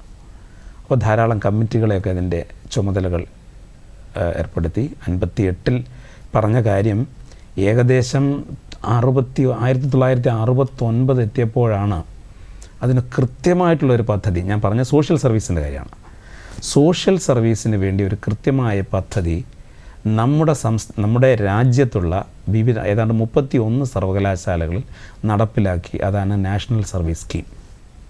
നാഷണൽ സർവീസ് സ്കീമിൻ്റെ ഉത്ഭവം മാത്രമാണ് ഞാൻ പറഞ്ഞത്. അതോടൊപ്പം തന്നെ എൻ സി സിയുടെ ആഭിമുഖ്യത്തിൽ കുറച്ചുകൂടി സൈനിക സേവനത്തിന് താല്പര്യമുള്ള കുട്ടികളെയും കൂടി വാർത്തെടുക്കുന്നതിനായിട്ടും അവരിൽ ഇതേപോലെ സന്നദ്ധ മനോഭാവം വർദ്ധിപ്പിക്കുന്നതിനൊക്കെ ആയിട്ട് NCC നാഷണൽ കേഡറ്റ് കോർപ്സ് രൂപീകരിച്ചു. അപ്പോൾ ശരിക്കും ഒരു കുട്ടി നല്ല രീതിയിൽ വിദ്യാഭ്യാസം പൂർത്തിയാക്കുക എന്ന് പറഞ്ഞാൽ പാഠഭാഗങ്ങൾ പഠിച്ച് ഈ പാഠഭാഗങ്ങളിൽ പറയുന്ന കാര്യങ്ങൾ ഉൾക്കൊണ്ട് അതിൻ്റെ പരീക്ഷ എഴുതിയത് കൊണ്ട് മാത്രം ഒരു നല്ല പൗരനാകുന്നില്ല. നമുക്ക് വേണ്ടത് ഒരു നല്ല എൻജിനീയറിനെ വേണം, നല്ല സയൻറ്റിസ്റ്റിനെ വേണം, നല്ല ഒരു സിവിൽ സർവീസ് ഉദ്യോഗസ്ഥനെ വേണം. ഇവരൊക്കെ എങ്ങനെയാണ് ഈ നല്ല സയൻറ്റിസ്റ്റ് ഉണ്ടാകുന്നത്, അല്ലെങ്കിൽ നല്ല ഒരു അധ്യാപകൻ ഉണ്ടാകുന്നത്, നല്ല ഡോക്ടർ ഉണ്ടാകുന്നത്? ഇവർക്ക് സമൂഹവുമായിട്ടുള്ള ബന്ധം അനിവാര്യമാണ്. ഇവർ പഠിക്കുന്ന പാഠഭാഗങ്ങൾ അല്ലെങ്കിൽ അവരാർജിക്കുന്ന അറിവുകൾ എങ്ങനെ സമൂഹത്തിൽ അത് ഏർപ്പെടുത്തണം, എങ്ങനെ സമൂഹത്തിൽ അത് പ്രയോഗിക്കണം, അത് പ്രയോഗിക്കുമ്പോൾ എന്തൊക്കെയാണ് അവിടെ നിന്നുണ്ടാകുന്ന റെസ്പോൺസ്, ഇതൊക്കെ കുട്ടികൾക്ക് മനസ്സിലാകണം എന്നുണ്ടെങ്കിൽ ഒരു നല്ല അധ്യാപകനാകുന്നത് അവൻ സമൂഹവുമായിട്ട് ബന്ധപ്പെടുമ്പോഴാണ്. അതേപോലെ തന്നെ ഒരു നല്ല ഡോക്ടറാകുന്നത് സമൂഹത്തിൻ്റെ പൾസ് മനസ്സിലാക്കുമ്പോഴാണ്. എങ്ങനെയാണിത് മനസ്സിലാക്കുക? പഠിക്കുമ്പോൾ ഇതിന് എവിടെയാണ് അവസരം? ക്ലാസ് മുറികളിൽ അധ്യാപകർ ഇത് പഠിപ്പിക്കുന്നുണ്ടോ? ഇതാണ് സമൂഹത്തിൻ്റെ പൾസ് എന്ന് ഒരു അധ്യാപകൻ പറഞ്ഞാൽ അതിനേക്കാളും വലിയ ഒരു വിഡ്ഢിത്തം വേറെയുണ്ടോ? ഇത് പ്രായോഗികമായിട്ട് തന്നെ കുട്ടികൾ മനസ്സിലാക്കണം. ഇത് കുട്ടികൾ മനസ്സിലാക്കണം എന്നുണ്ടെങ്കിൽ തീർച്ചയായും കുട്ടികൾ അത് സമൂഹത്തിലേക്ക് ഇറങ്ങി തന്നെ ചെല്ലണം. അങ്ങനെ ചെല്ലണമെന്നുണ്ടെങ്കിൽ പഠനത്തോടൊപ്പം പാഠ്യേതര പ്രവർത്തനങ്ങളും കൂടി ഉള്ള ഒരു സംവിധാനമോ അല്ലെങ്കിൽ അതിനൊരു സാഹചര്യമോ കോളേജുകളിൽ ഉണ്ടായേ പറ്റൂ. അതിനുവേണ്ടി ഒട്ടനവധി ക്ലബ്ബുകളും പിന്നെ പ്രവർത്തന മേഖലകളുമാണ് നമ്മുടെ രാജ്യത്ത് നിലവിലുള്ളത്. അതുകൊണ്ട് ഇതാണ് അതിൻ്റെ വീക്ഷണം. ഒരു വ്യക്തിയുടെ അല്ലെങ്കിൽ ഒരു വിദ്യാർത്ഥിയുടെ പഠനം സമ്പൂർണ്ണമാക്കുക, ഒരു നല്ല പൗരനെ സൃഷ്ടിക്കുക എന്നുള്ളത് അത് പൂർണ്ണതയിലെത്തണമെന്നുണ്ടെങ്കിൽ ആർജിക്കുന്ന അറിവോടൊപ്പം സമൂഹത്തിനെ കൂടി അറിയാനുള്ള ഒരു മനസ്സുണ്ടാകുമ്പോൾ മാത്രമാണ് ഒരു നല്ല ഒരു വിദ്യാർത്ഥിയെ ഒരു സർവകലാശാലയ്ക്ക് സമൂഹത്തിന് വേണ്ടി കൊടുക്കാൻ കഴിയുന്നത്. സാർ ഇപ്പോൾ പറയുകയുണ്ടായി നമ്മുടെ ഗാന്ധിജിയുടെ ആദർശങ്ങളാണ്, വീക്ഷണങ്ങളാണ് ഇതിനകത്ത് ഉൾപ്പെടുത്തിയിരിക്കുന്നതെന്ന്. അപ്പം അത് എത്രമാത്രം നമുക്ക് അതിനെ പ്രാവർത്തികമാക്കാൻ അല്ലെങ്കിൽ അത് സക്സസ് ആക്കാൻ കഴിഞ്ഞിട്ടുണ്ട്? അത് എന്ന് പറയുമ്പോൾ കുട്ടികൾ അതിന് 2-3 ഘടകങ്ങളുണ്ട്. കുട്ടികൾക്ക് അത് പറഞ്ഞു കൊടുക്കുന്ന ആ ഒരു രീതികളുണ്ട്. ഇപ്പം ഞാനൊരു കാര്യം പറയാം. നാഷണൽ സർവീസ് സ്കീം എന്ന് പറഞ്ഞാൽ ഞാൻ 7 വർഷം ഇതിൻ്റെ പ്രോഗ്രാം ഓഫീസറായിട്ടൊക്കെ ഇരുന്നയാളാണ്. നാഷണൽ സർവീസ് സ്കീം എന്ന് പറയുമ്പോൾ കുട്ടികൾക്ക് സമൂഹത്തിലേക്ക് ഇറങ്ങി ഗാന്ധിജിയുടെ വീക്ഷണം അനുസരിച്ച് ഡിഗ്നിറ്റി ഓഫ് ലേബർ മനസ്സിലാക്കണം എന്നുള്ളതാണ്. പണിയെടുക്കുന്നവൻ്റെ ആ പണിയുടെ ആ ഒരു ഡിഗ്നിറ്റി കുട്ടികൾക്ക് മനസ്സിലാക്കണം. നമ്മൾ പല പണികളെയും മ്ലേച്ഛതയോടുകൂടി കാണാറുണ്ട്. പ്രത്യേകിച്ച് പുതുതായിട്ട് വരുന്ന കുട്ടികൾ മ്ലേച്ഛതയോടുകൂടി കാണാറുണ്ട്. പുല്ലെടുക്കുക, അല്ലെങ്കിൽ വൃത്തിയാക്കിയിടുക, അല്ലെങ്കിൽ ഒരു കിടപ്പ് രോഗിയെ ശുശ്രൂഷിക്കേണ്ടി വരിക, അല്ലെങ്കിൽ വീട്ടിൽ അല്ലെങ്കിൽ മറ്റേ ഒരു പൊതു ഇടം, ഒരു പൊതു ശൗചാലയം വൃത്തിയാക്കേണ്ടി വരിക. ഇതൊക്കെ കുട്ടികൾക്ക് വളരെ ചിലർക്കെങ്കിലും ഒരു അരോചകം അല്ലെങ്കിൽ ഒരു അവേർഷൻ തോന്നാറുണ്ട്. ഇത് മാറ്റിയെടുക്കണം. ഗാന്ധിജി എൻ്റെ ജീവിതമാണ് എൻ്റെ സന്ദേശമെന്ന് നമ്മളെ പഠിപ്പിച്ചയാളാണ്, നമ്മളോട് പറഞ്ഞയാളാണ്. അദ്ദേഹം നമ്മളോട് പ്രീച്ച് ചെയ്യുകയല്ല ചെയ്തത്. അദ്ദേഹം നമ്മളോട് പുസ്തകത്തിലുള്ള കാര്യങ്ങൾ പറഞ്ഞു തരികയല്ല ചെയ്തത്. അദ്ദേഹം എല്ലാം കാണിച്ചു തരികയാണ് ചെയ്തത്. അപ്പോൾ അതേപോലെ നമ്മുടെ ഉന്നത വിദ്യാഭ്യാസ കേന്ദ്രങ്ങളിലൊക്കെ ഇത് നടപ്പിലാക്കാനായിട്ട് സന്നദ്ധരായിട്ട് വരുന്നത് അധ്യാപകരാണ്. ആ അധ്യാപകരുടെ ഒരു വീക്ഷണം കൂടി ഇതിനൊരു പ്രധാനപ്പെട്ട ഘടകമാണ്. ഇതൊരു ബേർഡനായിട്ട് ആരെങ്കിലും കരുതി പോയാൽ തെറ്റി. ഇതൊരു ശാപമാണ്, ഇത് കൊണ്ട് നടക്കണമല്ലോ എന്ന് അധ്യാപകർ കരുതിപ്പോയാൽ അവിടെ പാളിച്ചവൻ. അതിനകത്തൊരു ആത്മാർത്ഥത ഉണ്ടാവില്ല ചെയ്യുന്ന പ്രവർത്തനങ്ങളോട്. നേരെ മറിച്ച് ഇതാണിതിൻ്റെ motto, not me but you. ഞാനല്ല, നീയാണ് വലുത്, എനിക്കല്ല നിനക്കാണ് എന്ന് ഉള്ള ഒരു തത്വം അധ്യാപകൻ യഥാർത്ഥമായ രീതിയിൽ കുട്ടികൾക്ക് പറഞ്ഞു കൊടുത്താൽ, അതിനനുസരിച്ചുള്ള പ്രവർത്തനങ്ങളും ചെയ്താൽ ഗാന്ധിജിയുടെ സ്വപ്നമൊക്കെ സഫലമാകും. ഒരുപാട് ഉന്നത വിദ്യാഭ്യാസ കേന്ദ്രങ്ങൾ നല്ല രീതിയിൽ സോഷ്യൽ സർവീസ് ആക്ടിവിറ്റികൾ ചെയ്യുന്നവരുണ്ട്. ധാരാളം അവാർഡുകൾ ലഭിക്കുന്നവരുണ്ട്. അവാർഡുകൾക്ക് വേണ്ടിയല്ല, പക്ഷേ ആത്മാർത്ഥമായി പ്രവർത്തിക്കുന്ന ധാരാളം അധ്യാപകരും വിദ്യാർത്ഥികളും നമ്മുടെ രാജ്യത്തുണ്ട് എന്നുള്ളത് ഒരു നമുക്ക് അഭിമാനിക്കാവുന്ന വസ്തുതയാണ്. സാറിന് ഇടയ്ക്ക് ചോദിച്ചോട്ടെ, അതായത് സാറിന് ദീർഘകാലത്തെ ഈ അധ്യാപന പരിചയം ഉള്ളതിൽ ഒരു ട്രാൻസിഷൻ ഉണ്ടായിരിക്കുമല്ലോ, അതായത് ന്യൂജനും പഴയ ആൾക്കാരും തമ്മിലുള്ള. അപ്പോൾ ആ ഒരു വ്യത്യാസം ഈ പാഠ്യേതര പ്രവർത്തനങ്ങളെ എങ്ങനെ ബാധിക്കാറുണ്ട്? പുതിയ പിള്ളേർ, സാർ ഇടയ്ക്ക് പറഞ്ഞു പുതിയ കുട്ടികൾക്ക് അരോചകമായിട്ട് തോന്നാറുണ്ട് എന്നൊക്കെ പറയുന്നുണ്ട്. അപ്പോൾ ആ ഒരു ട്രാൻസിഷൻ ന്യൂജനും പഴയ ആൾക്കാരും തമ്മിലുള്ള ആ ഒരു പാഠ്യേതര പ്രവർത്തനങ്ങളുടെ അവരുടെ ആറ്റിറ്റ്യൂഡ് എങ്ങനെയുണ്ട്? ഞാൻ പാഠ്യേതര പ്രവർത്തനങ്ങളെന്ന് പറയുമ്പോൾ നമ്മൾ എല്ലാം പാഠ്യേതര പ്രവർത്തനങ്ങളല്ല. നമ്മൾ പഠിപ്പിക്കുന്ന അതൊഴിച്ച് ബാക്കിയുള്ള ക്ലബ്ബുകളുടെ പ്രവർത്തനങ്ങളെല്ലാം NSS മാത്രമല്ല. അപ്പോൾ അതിനകത്തിൽ NSS ഉണ്ട്, ഭൂമിത്ര സേനയുണ്ട്, ഞാൻ നേരത്തെ പറഞ്ഞല്ലോ, കലാപരമായ പ്രവർത്തനങ്ങളുള്ളവരുണ്ട്, അതേപോലെ ലിറ്റററി ക്ലബ്ബുണ്ട്, മീഡിയ ക്ലബ്ബുണ്ട്, അതേപോലെ തന്നെ റേഡിയോ ക്ലബ്ബുണ്ട്. ഇങ്ങനെ നിരവധി ഇതിൻ്റെ പ്രവർത്തനങ്ങളെല്ലാം പാഠ്യേതര പ്രവർത്തനങ്ങൾ തന്നെയാണ്. പണ്ടും ഇപ്പോഴും നമ്മളൊരു വ്യത്യാസം എന്ന് വെച്ചാൽ, പണ്ടൊക്കെ ഞാൻ പ്രോഗ്രാം ഓഫീസറായിരിക്കുന്ന സമയത്ത് ഈ ഗ്രേസ് മാർക്ക് എന്ന് പറയുന്നൊരു കാര്യമില്ല. കുട്ടികളെ ആകർഷിക്കുന്നതിന് വേണ്ടി സർവകലാശാലകൾ അത് ഏർപ്പെടുത്തി. എന്തുകൊണ്ടാണെന്ന് ചോദിച്ചാൽ, അങ്ങനെ കുട്ടികളെ ഇതിനത്തിൽ ആകർഷിക്കാം. ഇത് NSSൽ പ്രവർത്തിച്ചാൽ നിനക്ക് എന്ത് കിട്ടും എന്ന് ആരെങ്കിലും അവനോട് ചോദിച്ചാൽ അവന് പറയാൻ പറ്റണം, എനിക്ക് ഇത്ര മാർക്ക് കിട്ടും, എനിക്കിത്ര എക്സ്ട്രാ, നീ പഠിക്കേണ്ട സമയത്ത് നീ NSSൻ്റെ പുറകെ പോയാൽ നിനക്ക് എന്ത് കിട്ടും എന്നവനോട് ആരെങ്കിലും ചോദിച്ചാൽ അവന് പറയാൻ പറ്റണം, പോയാൽ എനിക്ക് ഗ്രേസ് മാർക്ക് കിട്ടും. അതിനുവേണ്ടിയാണ് ഇത് ഇൻട്രൊഡ്യൂസ് ചെയ്തത്. പക്ഷേ ഇപ്പോൾ പറഞ്ഞ പോലെ തന്നെ കുട്ടികളൊക്കെ ഗ്രേസ് മാർക്കിന് വേണ്ടി കുറേ പേരെങ്കിലും ചേരുന്നുണ്ടോ എന്ന് ചോദിച്ചാൽ അതിനകത്ത് ചേരുന്നുണ്ടെന്നുള്ളൊരു യാഥാർത്ഥ്യമാണ്. പക്ഷേ പണ്ടത്തെ കുട്ടികൾ, ഞാനൊക്കെ പ്രോഗ്രാം ഓഫീസറായിരുന്ന സമയത്ത് കുട്ടികൾ ഗ്രേസ് മാർക്കിന് വേണ്ടി അല്ലാതെ NSSൽ ചേരുന്നവരുണ്ടായിരുന്നു. അതേപോലെ തന്നെ കലാപ്രവർത്തനങ്ങളിൽ ഗ്രേസ് മാർക്കൊന്നും കണക്കിലെടുക്കാതെ തന്നെ എനിക്ക് ആ കോമ്പറ്റീഷൻസിൽ പങ്കെടുക്കണം എന്ന് ചിന്തിക്കുന്ന ധാരാളം കുട്ടികളുണ്ടായിരുന്നു.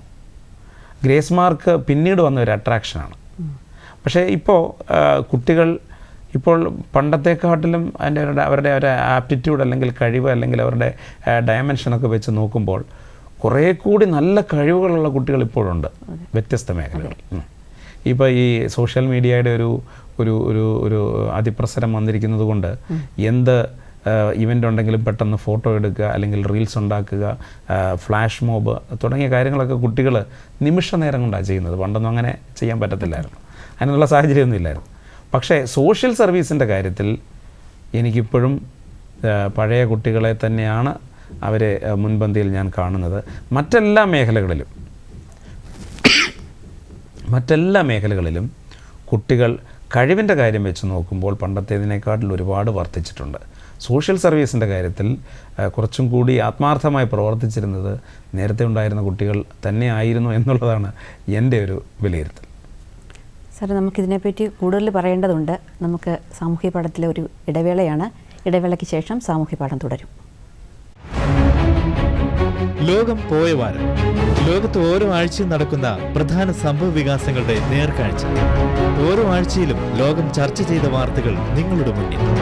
രാഷ്ട്രീയം, ശാസ്ത്രം, സാമൂഹികം, സാംസ്കാരികം, കായികം തുടങ്ങിയ എല്ലാ മേഖലകളിലെയും പ്രധാനപ്പെട്ട ലോക വാർത്തകൾ അരമണിക്കൂറിൽ.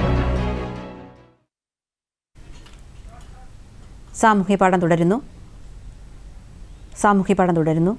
ഇന്നത്തെ സാമൂഹ്യ പാഠത്തിലെ നമ്മുടെ അതിഥി കേരള സർവകലാശാല സിൻഡിക്കേറ്റ് അംഗവും കൊല്ലം ശാസ്താംകോട്ട DB കോളേജിലെ പ്രിൻസിപ്പളുമായ ഡോക്ടർ KP പ്രകാശ് അവറുകളാണ്.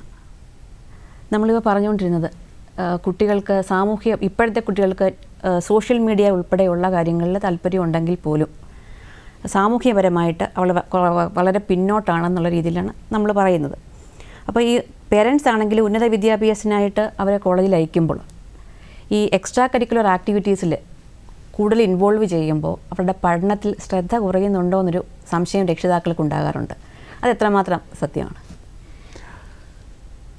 ചില കുട്ടികൾ അവർ പഠനവും സോഷ്യൽ സർവീസും അല്ലെങ്കിൽ എക്സ്ട്രാ കരിക്കുലർ ആക്ടിവിറ്റീസും ഒന്നുപോലെ പ്രാധാന്യം കൊടുത്ത് കൊണ്ടുപോകുന്ന കുട്ടികൾ നിരവധിയുണ്ട്. അവർക്കുള്ള നൈസർഗികമായിട്ടുള്ള കഴിവുകൾ പ്രകടിപ്പിക്കുന്നതിനും അത് മത്സരത്തിൽ പങ്കെടുക്കുന്നതിനുമൊക്കെ അവസരങ്ങൾ കിട്ടിയാൽ അങ്ങനെയുള്ള അവസരങ്ങൾ അവർ ഒരിക്കലും ഉപേക്ഷിക്കാത്ത ധാരാളം കുട്ടികളുണ്ട്. അപ്പോൾ അങ്ങനെയുള്ളവരെ സംബന്ധിച്ചിടത്തോളം ഈ സോഷ്യൽ സർവീസ് അല്ലെങ്കിൽ എക്സ്ട്രാ കരിക്കുലർ ആക്ടിവിറ്റീസ് കൂടിയേ കഴിയും. അവർക്ക് പഠനത്തിലും രണ്ട് കാര്യങ്ങളിലും ഒരുപോലെ ശ്രദ്ധിക്കാൻ കഴിയുന്ന അത്രയ്ക്ക് നല്ല കഴിവുകളുള്ള കുട്ടികൾ നമ്മുടെ ഇടയിലുണ്ട്. ഞാൻ എല്ലാത്തരം കുട്ടികളെയും കണ്ടിട്ടുണ്ട്. നേരെ മറിച്ച് ചില കുട്ടികളുണ്ട്, അവർ സോഷ്യൽ സർവീസ് ഒരു നേരം പോക്കായിട്ട് കാണുകയും നേരത്തെ നന്നായിട്ട് പഠിച്ചുകൊണ്ടിരുന്ന കുട്ടികൾ സോഷ്യൽ സർവീസിനോ അല്ലെങ്കിൽ മറ്റ് എക്സ്ട്രാ കരിക്കുലർ ആക്ടിവിറ്റീസിനോ ചേർന്ന് കഴിഞ്ഞാൽ പിന്നെ ക്ലാസ്സിൽ കയറാതിരിക്കുക, പഠിക്കാതിരിക്കുക, പരീക്ഷയ്ക്ക് ജയിക്കാതിരിക്കുക, അങ്ങനെയുള്ള കുട്ടികളും നമ്മുടെ ഇടയിലുണ്ട്. പക്ഷേ ഇപ്പോൾ ഞാൻ കണ്ടുവരുന്ന ഒരു പ്രവണത എന്ന് പറയുന്നത് രണ്ടിനെയും ഒന്നുപോലെ ഒരേ പ്രാധാന്യത്തോടു കൂടി കാണുന്ന നിരവധി കുട്ടികൾ കലാലയങ്ങളിലുണ്ട്. അതിനകത്ത് യാതൊരു സംശയവുമില്ല. ഈ പഠനം, പാഠ്യേതര പ്രവർത്തനം രണ്ടും ഇഴചേർന്ന് നിൽക്കുന്ന കാര്യങ്ങളാണ്. ഒരു കാരണവശാലും ഒന്ന് വലുതാകുമ്പോൾ ഒന്ന് താന്നു പോകുന്നു എന്നുള്ള ഒരു ചിന്ത യഥാർത്ഥത്തിൽ അങ്ങനെയുള്ള കുട്ടികളെ സംബന്ധിച്ചിടത്തോളം ഇല്ല. കാരണം അവരുടെ പ്രൈമറി ഡ്യൂട്ടി പഠിക്കലാണ്. പഠിച്ച് ബിരുദം അല്ലെങ്കിൽ ബിരുദാനന്തര ബിരുദമൊക്കെ എടുത്താൽ മാത്രമേ അവർക്ക് ജോലി കിട്ടുകയുള്ളൂ എന്നുള്ളതിനെപ്പറ്റി അവർക്ക് നല്ല ബോധ്യമുള്ളവരാണ് അത്തരം കുട്ടികൾ. പക്ഷേ ഒരു മൈനോറിറ്റി എങ്കിലും കോളേജിൽ വരുന്നത് ഉഴപ്പാനാണ്. അവർക്കിങ്ങനെ പഠിത്തത്തിന് വലിയ താല്പര്യമില്ലാതെ ക്ലാസ്സിൽ കയറാതെ തന്നെ ഇത്തരം ആക്ടിവിറ്റീസുമായിട്ടൊക്കെ മുന്നോട്ട് പോകുന്നതിനോട് താല്പര്യമുള്ള നിരവധി കുട്ടികളുണ്ട്. അതിന് ഒരു യാഥാർത്ഥ്യമുണ്ട്. സാർ, അതുപോലെ തന്നെ നമ്മൾ ഈ പാഠ്യേതര വിഷയങ്ങളെ പറ്റി സംസാരിക്കുമ്പോൾ ഇപ്പോൾ നമ്മുടെ ഈ നൂതന കാലഘട്ടത്തിൽ ഏതൊക്കെയാണ് പാഠ്യേതര വിഷയങ്ങൾ ഉൾപ്പെടുത്തിയിരിക്കുന്നത്? പാഠ്യേതര വിഷയങ്ങൾ അത് ഞാൻ നേരത്തെ ഒരു ലിസ്റ്റ് ഞാൻ പറഞ്ഞിരുന്നു. അതായത് national service scheme, NCC, Bhoomithrasena എന്ന് പറയുന്നത് പ്രകൃതി സംബന്ധമായിട്ടുള്ള കാര്യങ്ങൾ ചെയ്യുന്നത്. അതായത് പിന്നെ ചെടികൾ നടുന്നത് പോലെ ചെടികൾ നടുക, അത് പരിപാലിക്കുക. അതേപോലെ തന്നെ പിന്നെ എൻവയൺമെൻ്റൽ ഡേ, പിന്നെ വെറ്റ്ലാൻഡുമായിട്ട് ബന്ധപ്പെട്ടിട്ടുള്ള പ്രവർത്തനങ്ങൾ, അങ്ങനെ പ്രകൃതിയോട് ഇണങ്ങി നിൽക്കുന്ന പ്രവർത്തനങ്ങൾ എന്തൊക്കെ ചെയ്യേണ്ടതുണ്ടോ, മണ്ണ് സംരക്ഷണം, പിന്നെ മണ്ണ് പരിശോധന, വെള്ളത്തിൻ്റെ ശുദ്ധത പരിശോധിക്കുക, ഇങ്ങനെ വാട്ടർ ക്വാളിറ്റി ടെസ്റ്റ്, ഇതൊക്കെ ഇങ്ങനെ നിരവധി പ്രവർത്തനങ്ങൾ ചെയ്യുക. അതേപോലെ തന്നെ ചില നദികളുണ്ട്, വറ്റി വരേണ്ട നദികളൊക്കെ ഉണ്ട്, അതൊക്കെ പുനരുജ്ജീവിപ്പിക്കുക. അങ്ങനെ 1-2 എക്സാമ്പിൾസ് എനിക്ക് തന്നെ പറയാനുണ്ട്. അത് കുട്ടികൾ ചേർന്ന് ചെയ്ത ഒരു വലിയ പ്രവർത്തനമാണ്. സാർ അങ്ങനെയാണല്ലോ എന്തെങ്കിലും അനുഭവങ്ങളുണ്ട്? ഉണ്ട്. ചെങ്ങന്നൂർ തന്നെ ഞാൻ ആദ്യം പഠിപ്പിച്ചുകൊണ്ടിരുന്ന കോളേജിനടുത്ത് തന്നെ വരട്ടാറെന്ന് പറയുന്ന ഒരു ആറ്, അത് പുനർജനിപ്പിച്ചതിന് പിന്നിൽ അവിടുത്തെ ഒരു വലിയ സാമൂഹിക ഇടപെടലുണ്ട്. അതിൽ പഴയ കോളേജിലെ വിദ്യാർത്ഥികളും ഭൂമിത്രസേനയും NSSും ഒക്കെ വലിയ പങ്ക് വഹിച്ചിട്ടുണ്ട്. ശ്രീ അയ്യപ്പ കോളേജിലും ഇല്ലെങ്കിൽ അവിടെയാണ് ഞാൻ നേരത്തെ പഠിപ്പിച്ചത്. അവിടുത്തെ NSSും അതേപോലെ തന്നെ ഭൂമിത്ര സേനാംഗങ്ങളും ഒക്കെ വളരെ സജീവമായിട്ട് അതിൽ ഇടപെടുകയും ഒരു വലിയ സോഷ്യൽ മൂവ്മെൻറ്റ് അവിടുത്തെ ജനപ്രതിനിധികളുടെയൊക്കെ നേതൃത്വത്തിൽ നടന്നിട്ടുണ്ട്. അതേപോലെ മറ്റൊരു ആറ്, ബുധനൂരിനടുത്തുള്ള മറ്റൊരു ആറ് ഇതേപോലെ തന്നെ പുനരുജ്ജീവിപ്പിച്ചിട്ടുണ്ട്. അതും സാമൂഹിക ഇടപെടലിലൂടെ ഉണ്ടായതാണ്. അപ്പോൾ ഇങ്ങനെയുള്ള പ്രവർത്തനങ്ങളിൽ പ്രകൃതിയും മണ്ണ് സംരക്ഷണം, ജലസംരക്ഷണം, ഇതൊക്കെയാണ് ഭൂമിത്ര സേന എന്ന് പറയുന്ന ക്ലബിലെ കുട്ടികളിൽ ഏർപ്പെടുന്ന പ്രവർത്തനങ്ങൾ. ഇതുകൂടാതെ ലിറ്റററി ക്ലബ്ബ് എന്ന് പറയുമ്പോൾ നമുക്കറിയാമല്ലോ, വായന, പുസ്തകം ഇതുമായിട്ടൊക്കെ ബന്ധപ്പെടുന്ന സാഹിത്യ സംബന്ധിയായിട്ടുള്ള പ്രവർത്തനങ്ങളൊക്കെയാണ്. ബുക്ക് റിവ്യൂസ് നടത്തുക, അതേപോലെ തന്നെ ബുക്ക് വായിക്കാൻ സമയമില്ലാത്തവർക്ക് നൂതന മാർഗങ്ങൾ അവലംബിച്ച് അവർക്ക് വായിച്ചു കൊടുക്കുക, റിനൗണ്ടായിട്ടുള്ള അല്ലെങ്കിൽ നല്ല സാഹിത്യകാരന്മാരെ കൊണ്ടുവന്ന് അവരെ കൊണ്ട് ക്ലാസ്സുകൾ നടത്തിക്കുക, അതേപോലെ തന്നെ പുസ്തകങ്ങൾ നന്നായിട്ട് വായിക്കുന്ന അല്ലെങ്കിൽ ഏറ്റവും കൂടുതൽ പുസ്തകങ്ങൾ വായിക്കുന്നവരെ പ്രോത്സാഹിപ്പിക്കുക. ഇത്തരം പ്രവർത്തനങ്ങൾ നടത്തുന്ന ലിറ്റററി ക്ലബ്ബുണ്ട്. പിന്നെ റേഡിയോ ക്ലബ്ബുണ്ട്. റേഡിയോ ക്ലബ്ബ് എന്ന് പറയുമ്പോൾ സ്ഥാപനത്തിൽ മുഴുവൻ നമ്മുടെ കോളേജിലെ എല്ലാ മുക്കിനും മൂലയിലും ഒരു സ്പീക്കർ വെച്ചിട്ടുണ്ടാകും, ഒരു റേഡിയോ റൂം ഉണ്ടാകും. ഇവിടെ റേഡിയോ എങ്ങനെ പ്രക്ഷേപണം ചെയ്യുന്നു അതേപോലെ തന്നെ പ്രോഗ്രാമുകൾ ഒരു റൂമിലിരുന്ന് ബ്രോഡ്കാസ്റ്റ് ചെയ്യുകയും അത് എല്ലായിടത്തും എത്തിച്ചു കൊടുക്കുക. അതിനകത്തും കുട്ടികൾ തന്നെ പങ്കാളികളാകുന്നു, റേഡിയോ ജോക്കികളുണ്ടാകുന്നു. അങ്ങനെ അതുമായിട്ട് ബന്ധപ്പെട്ടിട്ടുള്ള പ്രവർത്തനങ്ങൾ. പിന്നെ ബയോഡൈവേഴ്സിറ്റി ക്ലബ്ബുണ്ട്. ബയോഡൈവേഴ്സിറ്റി ക്ലബ്ബ് വിവിധങ്ങളായിട്ടുള്ള പ്രവർത്തനങ്ങൾ, ജൈവ വൈവിധ്യവുമായിട്ട് ബന്ധപ്പെട്ടിട്ടുള്ള ധാരാളം പ്രവർത്തനങ്ങൾ നടത്തുന്ന ക്ലബ്ബുകളുണ്ട്. പിന്നെ NCC, NSS ഒക്കെ ഞാൻ നേരത്തെ സൂചിപ്പിച്ചിരുന്നു. പിന്നെ ഫിസിക്സുമായിട്ട് ബന്ധപ്പെട്ട ഊർജ്ജ സംരക്ഷണ ക്ലബ്ബുകളുണ്ട്. അപ്പോൾ ഊർജ്ജ സാക്ഷരത കുട്ടികൾക്ക് പറഞ്ഞു കൊടുക്കുന്ന ഊർജ്ജ സംരക്ഷണ ക്ലബ്ബുകളുണ്ട്.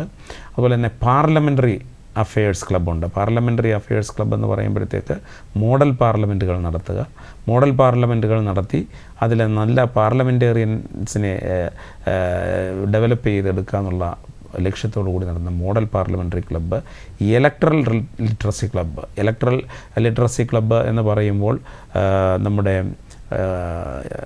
സമ്മതിദാനാവകാശം വിനിയോഗിക്കുന്നതിനെ പറ്റിയുള്ള ബോധ്യം കുട്ടികൾക്കുണ്ടാക്കി കൊടുക്കുന്നതിനും അതുമായിട്ട് ബന്ധപ്പെട്ടുള്ള പ്രവർത്തനങ്ങളാണ്.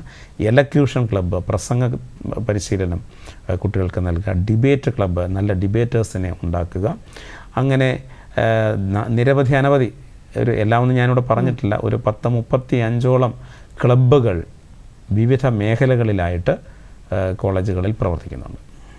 സാറേ, ഒരു കാലഘട്ടം വരെ നമുക്കറിയാവുന്ന NCC, NSS അങ്ങനെയുള്ള ചില സംഘടനകൾ, അങ്ങനെയുള്ള കാര്യങ്ങൾ മാത്രമായിരുന്നു. ഇപ്പോൾ സാറ് പറഞ്ഞപ്പോഴാണ് നമ്മൾ റേഡിയോ ജോക്കി ക്ലബ്ബ്, അതുപോലെ തന്നെ ബയോഡൈവേഴ്സിറ്റി, ലിറ്ററൽ, ഫിസിക്സിൻ്റെ, അപ്പോൾ ഇതിലൊക്കെ ഇപ്പോഴത്തെ കുട്ടികളുടെ ഒരു പങ്കാളിത്തം എത്രമാത്രം ഉണ്ടാകുന്നു? അതിൻ്റെ കൂടൊപ്പം തന്നെ ചോദിക്കട്ടെ, വായന കുറഞ്ഞു വരുന്നു എന്ന് പറഞ്ഞു. ആ ലിറ്റററി ക്ലബ്ബിൽ എത്രമാത്രം വായനാശീലമുള്ള കുട്ടികൾ പങ്കെടുക്കുന്നുണ്ട്? വായന കുറഞ്ഞു വരുന്നു എന്നുള്ളത് നമ്മൾക്ക് അങ്ങനെ പറയാം. പൊതുവേ അങ്ങനെ ഒരു ധാരണയുണ്ട്, അല്ലെങ്കിൽ പുസ്തകം മരിക്കുന്നു, വായന മരിക്കുന്നു എന്നൊക്കെ പലരും പറയാറുണ്ട്. പക്ഷേ അതിൽ നിന്ന് വ്യത്യസ്തങ്ങളായിട്ടുള്ള ധാരാളം പരിപാടികൾ നടത്താറുണ്ട്. വായന മരിക്കുന്നു എന്ന് പറയുമ്പോൾ വായിക്കാൻ നമ്മൾ സമയം കളയുന്നില്ല എന്നുള്ളതാണ് യഥാർത്ഥത്തിലുള്ളൊരു വസ്തുത. നമ്മൾ മുതിർന്നവരുൾപ്പെടെ ആ ഒരു തരത്തിലോട്ട് മാറിയിരിക്കുകയാണ്. അതുകൊണ്ട് തന്നെയാണ് കുട്ടികളും വളരുന്നത്. നമുക്ക് വായിക്കാൻ നമ്മളൊട്ടും സമയം മെനക്കെടുന്നില്ല, അല്ലെങ്കിൽ നമ്മൾ വായിക്കുന്നതിന് വേണ്ടി സ്ഥിരമായി പതിവായിട്ടുള്ള ഒരു വായനക്കാരനാണെങ്കിൽ ഇത് കാണുന്ന കുട്ടിയും അതേപോലെ തന്നെ എപ്പോഴെങ്കിലുമൊക്കെ വായിക്കാനായിട്ടൊക്കെ മെനക്കെടും. പക്ഷേ നമ്മുടെ കോളേജിലെ ഒരു അനുഭവം വെച്ച് പറയാനാണെങ്കിൽ നമുക്ക് ഒരു ലൈബ്രറി ക്ലബ്ബുണ്ട്. ഈ ലൈബ്രറി ക്ലബ്ബുണ്ട്, ലിറ്റററി ക്ലബ്ബുണ്ട്. ലിറ്റററി ക്ലബ്ബിൽ കുറച്ചുകൂടെ ഗൗരവതരമായിട്ടുള്ള പ്രവർത്തനങ്ങൾ നടത്തുന്നു. കുട്ടികൾക്ക് പിന്നെ വായനയും അതുപോലെ സാഹിത്യവുമായിട്ട് ബന്ധപ്പെട്ട ഗൗരവപരമായ പ്രവർത്തനങ്ങൾ നടത്തുന്നു. ലൈബ്രറി ക്ലബ്ബും അതുപോലെ തന്നെയാണ്. പക്ഷേ അത് ലൈബ്രറി കേന്ദ്രീകരിച്ച് ആ പുസ്തകങ്ങളുടെ സംരക്ഷണവും, അതേപോലെ തന്നെ ഏതെങ്കിലും ഒരു പുസ്തകത്തിൻ്റെ റിവ്യൂ പതിവായിട്ട് എല്ലാ ആഴ്ചയിലും ഉച്ചസമയത്ത് അത് നടത്താറുണ്ട്. അതിൽ കുട്ടികൾ തന്നെ ബുക്ക് റിവ്യൂ നടത്തുന്നുണ്ട്, അതിൽ അധ്യാപകർ പങ്കെടുക്കുന്നുണ്ട്, ചില സമയങ്ങളിൽ പുറമേ നിന്നുള്ള ആൾക്കാർ വരുന്നുണ്ട്. അത് പതിവായിട്ട് നടത്തിപ്പോകുമ്പോൾ അത്രയും കുട്ടികൾ 10-50 കുട്ടികളെ ചിലപ്പോൾ കാണുള്ളൂ. അത്രയും കുട്ടികൾ ആ ഒരു സംസ്കാരത്തോട്, വായനാ സംസ്കാരത്തോട് കൂടുതൽ അടുത്ത് നിൽക്കുന്നു എന്നുള്ളതാണ് ഇതിനകത്തിലെ ഒരു വസ്തുത. കൂടാതെ ഈ ഓഡിയോ ക്ലബ്ബ് എന്ന് പറയുന്ന ഒരു നവീന രീതിയും ഞങ്ങൾ അവലംബിച്ചിട്ടുണ്ട്. അതായത് ഒരു പുസ്തകം അത് പൂർണ്ണതോതിൽ, ഇപ്പോൾ നമ്മുടെ റേഡിയോയിലൊക്കെ കാണാറില്ലേ, റേഡിയോയിൽ മൊഴിയാമൊരു കഥ, അതുപോലെയുള്ള പ്രോഗ്രാം. ആ പുസ്തകം സമ്പൂർണ്ണമായിട്ട് വായിക്കുക, അല്ലെങ്കിൽ ഏതെങ്കിലും ഒരു ഭാഗം വായിക്കുകയല്ല, അത് ഒരു ദിവസം ഒരു 5-10 മിനിറ്റ് അത് വായിച്ച് കേൾപ്പിക്കുക. വെറുതെ വായിക്കുകയല്ല, അത് അവതരിപ്പിക്കുക, കഥാപാത്രങ്ങളെ ആ ഒരു രീതിയിൽ തന്നെ അവതരിപ്പിക്കുക. അപ്പോൾ കുട്ടികൾ കൂടുതൽ അട്രാക്റ്റഡ് ആകും, കേൾവിക്കാർ കുറച്ചുകൂടെ അട്രാക്റ്റഡ് ആകും. നമ്മളിപ്പോൾ ഒരു നോവലിൽ 2, 3, 4 കഥാപാത്രങ്ങളുണ്ടെങ്കിൽ ഈ കഥാപാത്രങ്ങൾക്കെല്ലാം അവരുടേതായ വ്യത്യസ്തമായ രീതിയിലായിരിക്കും അവർ ഡയലോഗുകൾ പറയുന്നത്.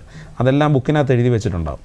ആ രീതിയിൽ തന്നെ നമുക്ക് അവതരിപ്പിക്കുമ്പോൾ ആൾക്കാർക്കത് കേട്ടിരിക്കാനായിട്ടുള്ള ഒരു താല്പര്യം തോന്നാറുണ്ട്. അപ്പോൾ അങ്ങനെയൊക്കെ കുട്ടികളുടെ മുമ്പിൽ അവതരിപ്പിക്കുമ്പം അവർക്ക് കേട്ടിരിക്കാനുള്ളൊരു താല്പര്യം ഉണ്ടാകുന്നു. ആ പുസ്തകം പിന്നെ ലൈബ്രറിയിൽ എവിടെയെങ്കിലും കണ്ടാൽ ഒന്ന് എടുത്ത് നോക്കുന്നതിനും ഒന്ന് വായിക്കുന്നതിനും അല്ലെങ്കിൽ ഒന്ന് മറിച്ച് നോക്കുന്നതിനും ഒക്കെ ഒരു താല്പര്യം ഉണ്ടാകുകയാണ്. അപ്പോൾ ഇതിനകത്ത് നമ്മൾ വായന മരിക്കുന്നു അല്ലെങ്കിൽ എന്നൊക്കെ നമ്മൾ പറയുമ്പം നമ്മൾ സ്വയം കൂടെ നമ്മളെ കുറ്റപ്പെടുത്തണം. കാരണം നമ്മൾ അതിനു വേണ്ടി ഒന്നും ചെയ്യുന്നില്ല എന്നുള്ളതാണ് വസ്തുത. പക്ഷേ ഒരു ശുഭകരമായുള്ള ചില പ്രവർത്തനങ്ങൾ കോളേജുകളിൽ നടക്കുന്നു എന്നുള്ളത് വളരെ സന്തോഷകരമായിട്ടുള്ള കാര്യമാണ്. സാമൂഹ്യ പഠനത്തിൽ ഇനിയൊരു ചെറിയ ഇടവേളയാണ്. ഇടവേളയ്ക്ക് ശേഷം തുടരുന്നതാണ്. വിശപ്പും ദാഹവും പൊറുത്തുകൊള്ളാം ഞാൻ, പൊറുത്തുകൊള്ളാമേ വിയർപ്പും ക്ഷീണവും, പൊറുക്കരുതയ്യോ പരിതൃപ്തമാകാതെരിയും ജിജ്ഞാസ വളർത്തിടും ദാഹം. ചൂഴവും പഞ്ചഭൂതങ്ങൾ തന്നുന്മത്ത കോലാഹലം, ശ്യാമസുന്ദര നിൻ മുടിപ്പീലി ഞാനോർത്തിരിക്കുന്നു. ഉല്ലേഖം എല്ലാ ശനിയാഴ്ചയും രാത്രി 9 മണിക്ക്. പുനഃസംപ്രേഷണം എല്ലാ ഞായറാഴ്ചയും രാവിലെ 8:30. സാമൂഹ്യ പാഠം തുടരുന്നു. നമുക്കൊരു കോളുണ്ട്. നാരായണൻ, ഹലോ. നമസ്കാരം. നമസ്കാരം. നമസ്കാരം. ഞാൻ പാലക്കാട് നാരായണൻ നമ്പൂരി എന്ന് പറയും. പറഞ്ഞോളൂ സാറേ, പറഞ്ഞോളൂ, കേൾക്കാം. ഞാൻ ഇപ്പൊ ഈ പരിപാടി കണ്ടോണ്ടിരിക്കുകയായിരുന്നു, ഉന്നത വിദ്യാഭ്യാസത്തിന്റെ. അപ്പൊ സാറ് കുറെ ഗ്രൂപ്പുകളെ പറ്റിയിട്ടും കുട്ടികളുടെ പ്രവർത്തനം മികവുള്ള പ്രവർത്തനങ്ങൾ ഉണ്ടാക്കാനും ഒരു നല്ല സിറ്റിസൺ ആക്കാനുള്ള കുറെ പ്രവർത്തനങ്ങളൊക്കെ പറഞ്ഞു. അപ്പൊ ഈ ഒരു ഭൂമി മിത്ര ഗ്രൂപ്പും പിന്നെ ഒരു ബയോഡൈവേഴ്സിറ്റി ക്ലബ്ബ് എന്നൊക്കെ പറഞ്ഞു. അപ്പൊ ഉന്നത വിദ്യാഭ്യാസം അല്ലാതെ നമുക്കത് സ്കൂൾ തലത്തിലേക്ക് ഇപ്പോ ഈ SPC പോലുള്ള അല്ലെങ്കിൽ NCC പോലുള്ള പ്രവർത്തനങ്ങൾ നടത്തുന്ന സ്കൂളുകളിലേക്ക് ഇത്തരം ക്ലബ്ബുകളുടെ പ്രവർത്തനത്തിനെ നമുക്ക് കൊണ്ടുവന്ന് കുട്ടികളെ ബോധവൽക്കരിക്കാൻ, അതായത് നമ്മുടെ മണ്ണിനെയും പ്രകൃതിയൊക്കെ സംരക്ഷിക്കാനും ഇതൊക്കെ ആയിട്ട് ബന്ധപ്പെടുത്തി നമുക്ക് പ്രൈമറി എഡ്യൂക്കേഷൻ മുതൽ, അതായത് ഒരു അറ്റ്ലീസ്റ്റ് ഒരു ഹൈസ്കൂൾ തലത്തിലേക്ക് പ്രയോജനപ്പെടുത്താൻ പറ്റുമോ സ്കൂളുകളിലേക്ക്? തീർച്ചയായും. ഇതിൽ ഞാൻ പറഞ്ഞോട്ടെ. പറഞ്ഞോളൂ സാർ. അതായത് ഈ പറഞ്ഞ ബയോഡൈവേഴ്സിറ്റി ക്ലബ്ബ്, ഭൂമിത്ര സേന എന്നൊക്കെ പറയുന്ന ക്ലബ്ബുകൾ സർവകലാശാലാ തലത്തിൽ ആർട്സ് ആൻഡ് സയൻസ് കോളേജുകൾ നടപ്പിലാക്കുന്ന ക്ലബ്ബുകളുടെ പേരുകളാണ്. ഇത് മറ്റു പേരുകളിൽ യഥാർത്ഥത്തിൽ നമ്മുടെ സ്കൂളുകളിലും ഉണ്ട് എന്നുള്ളതാണ് വസ്തുത. അത് ചില പത്രങ്ങൾ അവരുടെ ഒരു സോഷ്യൽ റെസ്പോൺസിബിലിറ്റിയുടെ ഭാഗമായിട്ട് സ്കൂളുകളിലൊക്കെ നടത്തുന്നത് അതുപോലെ നടത്താറുണ്ട്. പക്ഷേ ഇതേ ഒരു പേരിൽ തന്നെ ബയോഡൈവേഴ്സിറ്റി ക്ലബ്ബ് അല്ലെങ്കിൽ ഭൂമിത്ര സേന ക്ലബ്ബ് എന്നുള്ള പേരിൽ നിലവിൽ കോളേജുകളിൽ, ഉന്നത വിദ്യാഭ്യാസ കേന്ദ്രങ്ങളിൽ മാത്രമേ ഇപ്പോൾ നിലവിലുള്ളൂ. സമാനമായ പ്രവർത്തനങ്ങൾ സ്കൂളുകളിൽ ചെയ്യാവുന്നതാണ്. അവരുടെ പാഠ്യപദ്ധതികൾ. എന്റെ ചോദ്യം എന്താണെന്ന് വെച്ചാൽ SPC പോലുള്ള അല്ലെങ്കിൽ NCC പോലുള്ള നമുക്ക് ഈ കുട്ടികൾക്ക് കുറച്ച് ഒരു അറ്റ്ലീസ്റ്റ് ഒരു മിനിമം 10 മാർക്സ് എങ്കിലും കൊടുക്കാവുന്ന രീതിയിൽ, ഗ്രേസ് മാർക്ക് കൊടുക്കാവുന്ന രീതിയിൽ 10ാം ക്ലാസ് കഴിയുമ്പോൾ അങ്ങനെ ഒരു ലെവലിലേക്ക് ഒരു ഗ്രൂപ്പ്, സയന്റിഫിക് ആയിട്ട് ഗ്രൂപ്പ് ആക്കിയിട്ട് കൊണ്ടുവരാനുള്ള എന്തെങ്കിലും സംവിധാനം ഉണ്ടോ?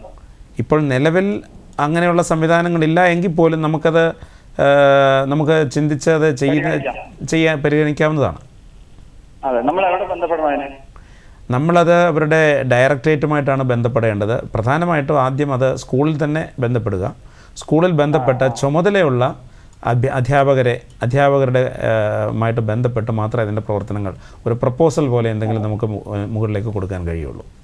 അപ്പോൾ അവരതിൻ്റെ വരായികളൊക്കെ പറഞ്ഞു തരും. ട്രെയിനിങ്ങുകളൊക്കെ ഉണ്ട് അധ്യാപകർക്ക്? ഉണ്ട്. പിന്നെ തീർച്ചയായും SPCക്കൊക്കെ ചുമതലയുള്ള അധ്യാപകർക്ക് ട്രെയിനിങ് കൊടുക്കുന്നുണ്ടല്ലോ. അതേപോലെ തന്നെ NCCയും NSSൻ്റെയും പ്രോഗ്രാം ഓഫീസേഴ്സ് അതൊക്കെ സ്കൂളുകളിലുണ്ടല്ലോ. അപ്പോൾ അതിൻ്റെ പ്രോഗ്രാം ഓഫീസേഴ്സിനൊക്കെ കൃത്യമായിട്ടുള്ള ട്രെയിനിങ് ഇതിനകത്ത് കൊടുത്തിട്ടുണ്ട്. അവർക്കും ഇതേപോലെ തന്നെ പ്രകൃതി സംരക്ഷണ പ്രവർത്തനങ്ങൾ നടത്തുന്നതിന് യാതൊരു തടസ്സവുമില്ല. പക്ഷേ NCC ഡാറ്റ കളക്ഷനും ഇതൊക്കെ പ്രാക്ടിക്കലൊക്കെ ചെയ്യുമ്പോൾ കുറേ ആൾക്കാർക്ക് ബോധവൽക്കരണം ഉണ്ടോ എല്ലാവർക്കും? തീർച്ചയായും അങ്ങനെ ഒരുപാട് എക്സാമ്പിളുകൾ നമ്മുടെ മുമ്പിലുണ്ട്. കാരണം ഈ ഡേറ്റ കളക്ഷന് പോകുമ്പോഴാണ്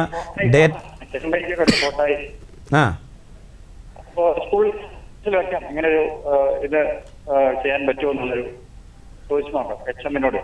തീർച്ചയായും അധ്യയന വർഷത്തേക്കോ അല്ലെങ്കിൽ അടുത്ത അധ്യയന വർഷത്തേക്കോ നമുക്ക് കുട്ടികളിലൂടെ നമുക്ക് മണ്ണ് സംരക്ഷിക്കാനും, മരങ്ങളെ സംരക്ഷിക്കാനും, പുഴകളെ സംരക്ഷിക്കാനും, അതിന്റെ ഡാറ്റ ബാങ്ക് കളക്ഷൻ, തണ്ണീർത്തട സംരക്ഷണം, ഇങ്ങനെയുള്ള കാര്യങ്ങളൊക്കെ വില്ലേജ് ഓഫീസുമൊക്കെ ആയിട്ട് ബന്ധപ്പെട്ടിട്ട്, പഞ്ചായത്തൊക്കെ ആയിട്ട് ബന്ധപ്പെട്ടിട്ട് കുട്ടികൾക്ക് പ്രാക്ടിക്കൽ ട്രെയിനിങ് കൊടുക്കുമ്പോൾ ഒരു കുറച്ച് 10 ഗ്രേസ് മാർക്കിന് 10 മാർക്കെങ്കിലും കൊടുക്കുകയാണെങ്കിൽ അവർക്ക് ഒരു താല്പര്യം ഉണ്ടാവും. അതെ. അപ്പൊ ഈ ഏകോപനം ഗ്രാമീണ മേഖലയിലുള്ള കുട്ടികൾക്ക് ഒരു ഉണർവുണ്ടാവും ഇങ്ങനത്തെ കാര്യങ്ങളൊക്കെ ഇൻവോൾവ് ചെയ്യുന്നു. അതെ. തീർച്ചയായും വലിയൊരു കാര്യമാണ്. ഞാനിത് കണ്ടുകൊണ്ടിരിക്കുകയായിരുന്നു സാറിന്റെ പരിപാടി. വളരെ നന്ദി. Okay, thank you very much. Sir, നമ്മളിപ്പോൾ പാഠ്യേതര വിഷയങ്ങളെ പറ്റി പറഞ്ഞു വന്നപ്പോഴാണ് ഇടയ്ക്ക് ബ്രേക്ക്. അതായത് ഈ പാഠ്യേതര വിഷയങ്ങൾ കൊണ്ട് അക്കാഡമിക്കായിട്ട് എന്തൊക്കെ പ്രയോജനങ്ങളുള്ളത്, അതായത് എന്തെല്ലാം ഗുണങ്ങൾ ലഭിക്കുന്നത്? അക്കാഡമിക്കായിട്ടുള്ള പ്രയോജനങ്ങളിൽ ഏറ്റവും പ്രധാനമായിട്ടുള്ളതാണ് ഗ്രേസ് മാർക്ക്. ഗ്രേസ് മാർക്ക് കുട്ടികൾക്ക് ആഡ് ചെയ്യപ്പെടും. ഈ ഗ്രേസ് മാർക്ക് ഇപ്പോൾ NSSന് ലഭിക്കുന്ന ഗ്രേസ് മാർക്കായാലും, SPCക്ക് ലഭിക്കുന്ന ഗ്രേസ് മാർക്കായാലും, NCCക്ക് കിട്ടുന്ന ഗ്രേസ് മാർക്കായാലും അവർക്ക് അടുത്ത സ്റ്റേജ് വിദ്യാഭ്യാസത്തിന് അത് ഉപകരിക്കും. അപ്പോൾ ആ ഗ്രേസ് മാർക്ക് അവർക്ക് കിട്ടുന്ന എക്സ്ട്രാ മാർക്കാണത്. ഇപ്പോൾ ഇത് മാത്രമല്ല, കലോത്സവത്തിന് പങ്കെടുക്കുന്ന കുട്ടികൾ അവർ സർവകലാശാലാ തലത്തിൽ പങ്കെടുക്കുന്ന കലോത്സവ വിജയികളാകുകയാണെങ്കിൽ അവർക്ക് ഗ്രേസ് മാർക്ക് ലഭിക്കും. അപ്പോൾ നെക്സ്റ്റ് സ്റ്റേജ് അഡ്മിഷന് വേണ്ടി അത് ഉപകരിക്കും. അതൊരു നല്ല കാര്യമാണ് കേട്ടോ. അവർക്ക് ഭൗതികമായിട്ടുള്ളൊരു നേട്ടം അങ്ങനെ നമുക്കുണ്ടാകുന്നുണ്ട്. പലപ്പോഴും ഈ സോഷ്യൽ സർവീസിന് പലരും മടിക്കുന്ന എന്തുകൊണ്ടാണെന്ന് ചോദിച്ചാൽ, ഇതുകൊണ്ട് ആർക്ക് എന്ത് നേട്ടം എന്ന് ചിന്തിക്കുന്നവരാണ് കൂടുതലും. പക്ഷേ അങ്ങനെയും ചില നേട്ടങ്ങളുണ്ട്. അത് ഗുണം ലഭിക്കുന്ന ആളുകളെക്കാൾ ഉപരി ഈ കുട്ടികൾ ഇതിനെ ഏർപ്പെടുന്ന കുട്ടികൾക്ക്, സംഘടിപ്പിക്കുന്ന കുട്ടികൾക്ക് ഗ്രേസ് മാർക്ക് ലഭിക്കുന്നതിലൂടെ അവർക്ക് ഉന്നത വിദ്യാഭ്യാസത്തിന് പോകുമ്പോൾ അതും കൂടി പരിഗണിക്കുന്നു എന്നുള്ളതല്ലേ ഒരു വലിയ നേട്ടമാണ്. സാർ, അതുപോലെ തന്നെ നമ്മുടെ IITകൾ, ഐസറുകൾ, ഇങ്ങനെയുള്ള ലോകോത്തര നിലവാരമുള്ള വിദ്യാഭ്യാസ സ്ഥാപനങ്ങൾ, അവിടെയുള്ള ഈ പാഠ്യേതര വിഷയങ്ങൾ എത്രമാത്രം അവരെ ഫലപ്രദമാക്കുന്നുണ്ട്? ഇതിൻ്റെയൊക്കെ ഒരു ലാർജ് വേർഷനാണ് IITകളിലും ഐസറുകളിലും ഒക്കെ നടക്കുന്നത്. നമ്മൾ വിചാരിക്കും IITകളിൽ, ഐസറുകളിലൊക്കെ നല്ല ബുദ്ധി അല്ലെങ്കിൽ ഏറ്റവും ബൗദ്ധിക തലത്തിൽ അങ്ങേയറ്റം നിൽക്കുന്ന കുട്ടികളാണല്ലോ അവിടെ അഡ്മിഷൻ ലഭിക്കുന്നത്. അവർക്ക് നല്ല എൻട്രൻസിൽ നല്ല സ്കോറൊക്കെ ലഭിച്ച് എങ്കിൽ മാത്രമേ അവർക്ക് അവിടെ അഡ്മിഷൻ ലഭിക്കത്തുള്ളൂ. അപ്പോൾ അങ്ങനെ അഡ്മിഷൻ ലഭിക്കുന്ന, അങ്ങനെ ലോകോത്തര നിലവാരം പുലർത്തുന്ന IITകൾ, ഐസറിലൊക്കെ ഇങ്ങനെയുള്ള പാഠ്യേതര പ്രവർത്തനങ്ങളൊന്നുമില്ല. അവരെല്ലാവരും സമ്പൂർണ്ണ സമയം പഠിക്കുകയാണ്. അതുകൊണ്ടാണ് അവർക്ക് എന്തെങ്കിലുമൊക്കെ നേട്ടങ്ങൾ ഉണ്ടാക്കുന്നത് എന്നൊക്കെ ചിന്തിക്കുന്നത് വെറും മൗഢ്യമാണ്. അവരെല്ലാവരും ഇതേപോലെയുള്ള സന്നദ്ധ സേവന പ്രവർത്തനങ്ങളിൽ ഏർപ്പെടുന്നുണ്ട്. അവർ ഒരു പക്ഷെങ്കിൽ നമ്മളെക്കാൾ ഒരു പടി മുമ്പിൽ നിന്നുകൊണ്ട് അവർ ടെക്നോളജിയുമായിട്ട് ഏറ്റവും അടുത്തിരിക്കുന്ന ആളുകളെന്നല്ലെങ്കിൽ ആ ടെക്നോളജിയും കൂടി ഉപയോഗിച്ചുകൊണ്ടാണ്, ഈവൻ റോബോട്ടിൻ്റെ രൂപകൽപ്പന ചെയ്തിട്ട് അതും കൂടി വേണമെങ്കിൽ ഉൾപ്പെടുത്തിക്കൊണ്ട് അവർ പല സന്നദ്ധ പ്രവർത്തനങ്ങൾ ചെയ്യുന്ന ധാരാളം IITകളുണ്ട്. എന്ന് മാത്രമല്ല അവരുടെ വിഷൻ എന്ന് പറയുന്ന മറ്റൊരു തരത്തിലായിരിക്കും.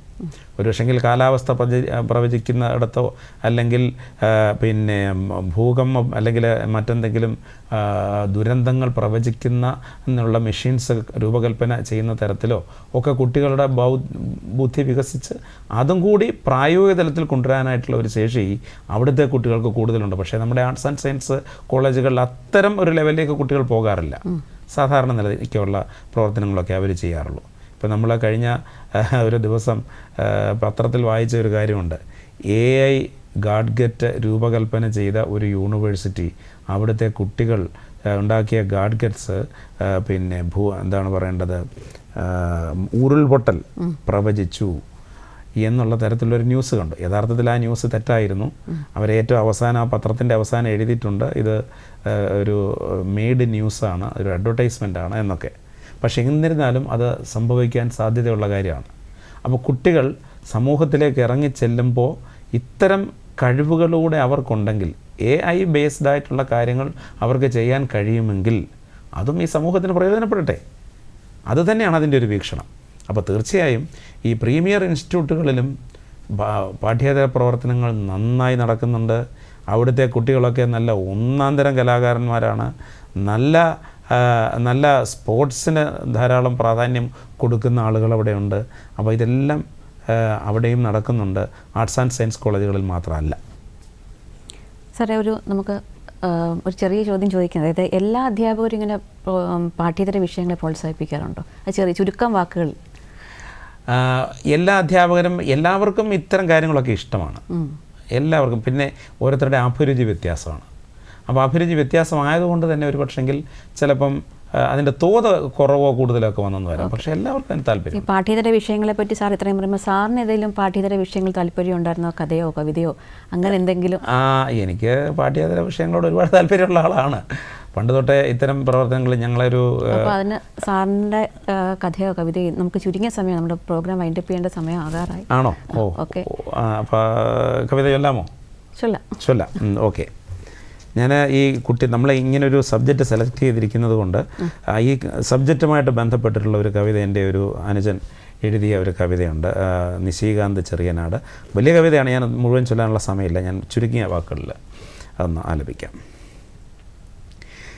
ഈ ജന്മമേകിയോർക്കാശ്രയം നൽകുക, ഗുരുപൂജ്യവാണികൾ പ്രാർത്ഥനയാക്കുക, പഴമയെ വെറുക്കാതെ പുതുമകൾ തേടുക, പരനിന്ന ചെയ്യാതെ എളിമകൾ കാട്ടുക, ഒരുമതാൻ പെരുമയെന്നുള്ളിൽ നനയ്ക്കുക, ഒരുമിച്ച് സോദരത്വേന വാണിടുക, വളരുക വളരുന്ന മക്കളെ, വളരുക വസുധയുടെ വരദാനമാവുക. ഏറെ പഠിക്കുവാനുണ്ടു പാഠങ്ങൾ, ഈ ജീവിതം തികയില്ല സർവജ്ഞരാകുവാൻ. എങ്കിലും ആർജിക്കുമറിവുകൾ ബുദ്ധിയിൽ പേറുക, ജന്മത്തിനർത്ഥം വരുത്തുക, തളരരുത് താഴരുത് കുഴയരുത് കളയരുത്, വരദാനം ഈ ജന്മ സുഹൃതമൻ മക്കളെ, വരദാനം ഈ ജന്മ സുഹൃതമൻ മക്കളെ, വളരുന്ന മക്കളെ. വെയിലേറ്റു വളരാതെ കാറ്റേറ്റു തളരാതെ വളരുക, വസുധയുടെ വരദാനമാവുക. നമ്മുടെ സമയപരിധി മൂലമാണ് ഈ നല്ലൊരു കവിത നമുക്ക് ഇടയ്ക്ക് വെച്ച് ബ്രേക്ക് ചെയ്യേണ്ടി വന്നത്. നമ്മുടെ ഈ സാമൂഹ്യ പാഠം പരിപാടിയിലേക്ക് എത്തി നല്ല രീതിയിൽ ചുരുങ്ങിയ സമയം കൊണ്ട് കാര്യങ്ങളൊക്കെ നമുക്ക് വേണ്ടി പറഞ്ഞു തന്ന നമ്മുടെ KP പ്രകാശ് സാറിനെ എല്ലാവിധ നന്ദി, KC പ്രകാശ് സാറിന് എല്ലാവിധ നന്ദി അറിയിക്കുന്നു. Thank you very much. എന്നെ ഈ ഒരു പ്രോഗ്രാമിന് വേണ്ടി ക്ഷണിച്ചതിലും ഇങ്ങനെ ഒരു അവസരം തന്നതിലും ഇത്രയും സമയം ഇത്തരം കാര്യങ്ങളൊക്കെ തിരക്കിനിടയിൽ ഇത്തരം കാര്യങ്ങളൊക്കെ എല്ലാവരും വേണ്ടി പങ്കുവെക്കാനായിട്ടുള്ളൊരു അവസരം തന്നതിന് ഒരുപാട് നന്ദി.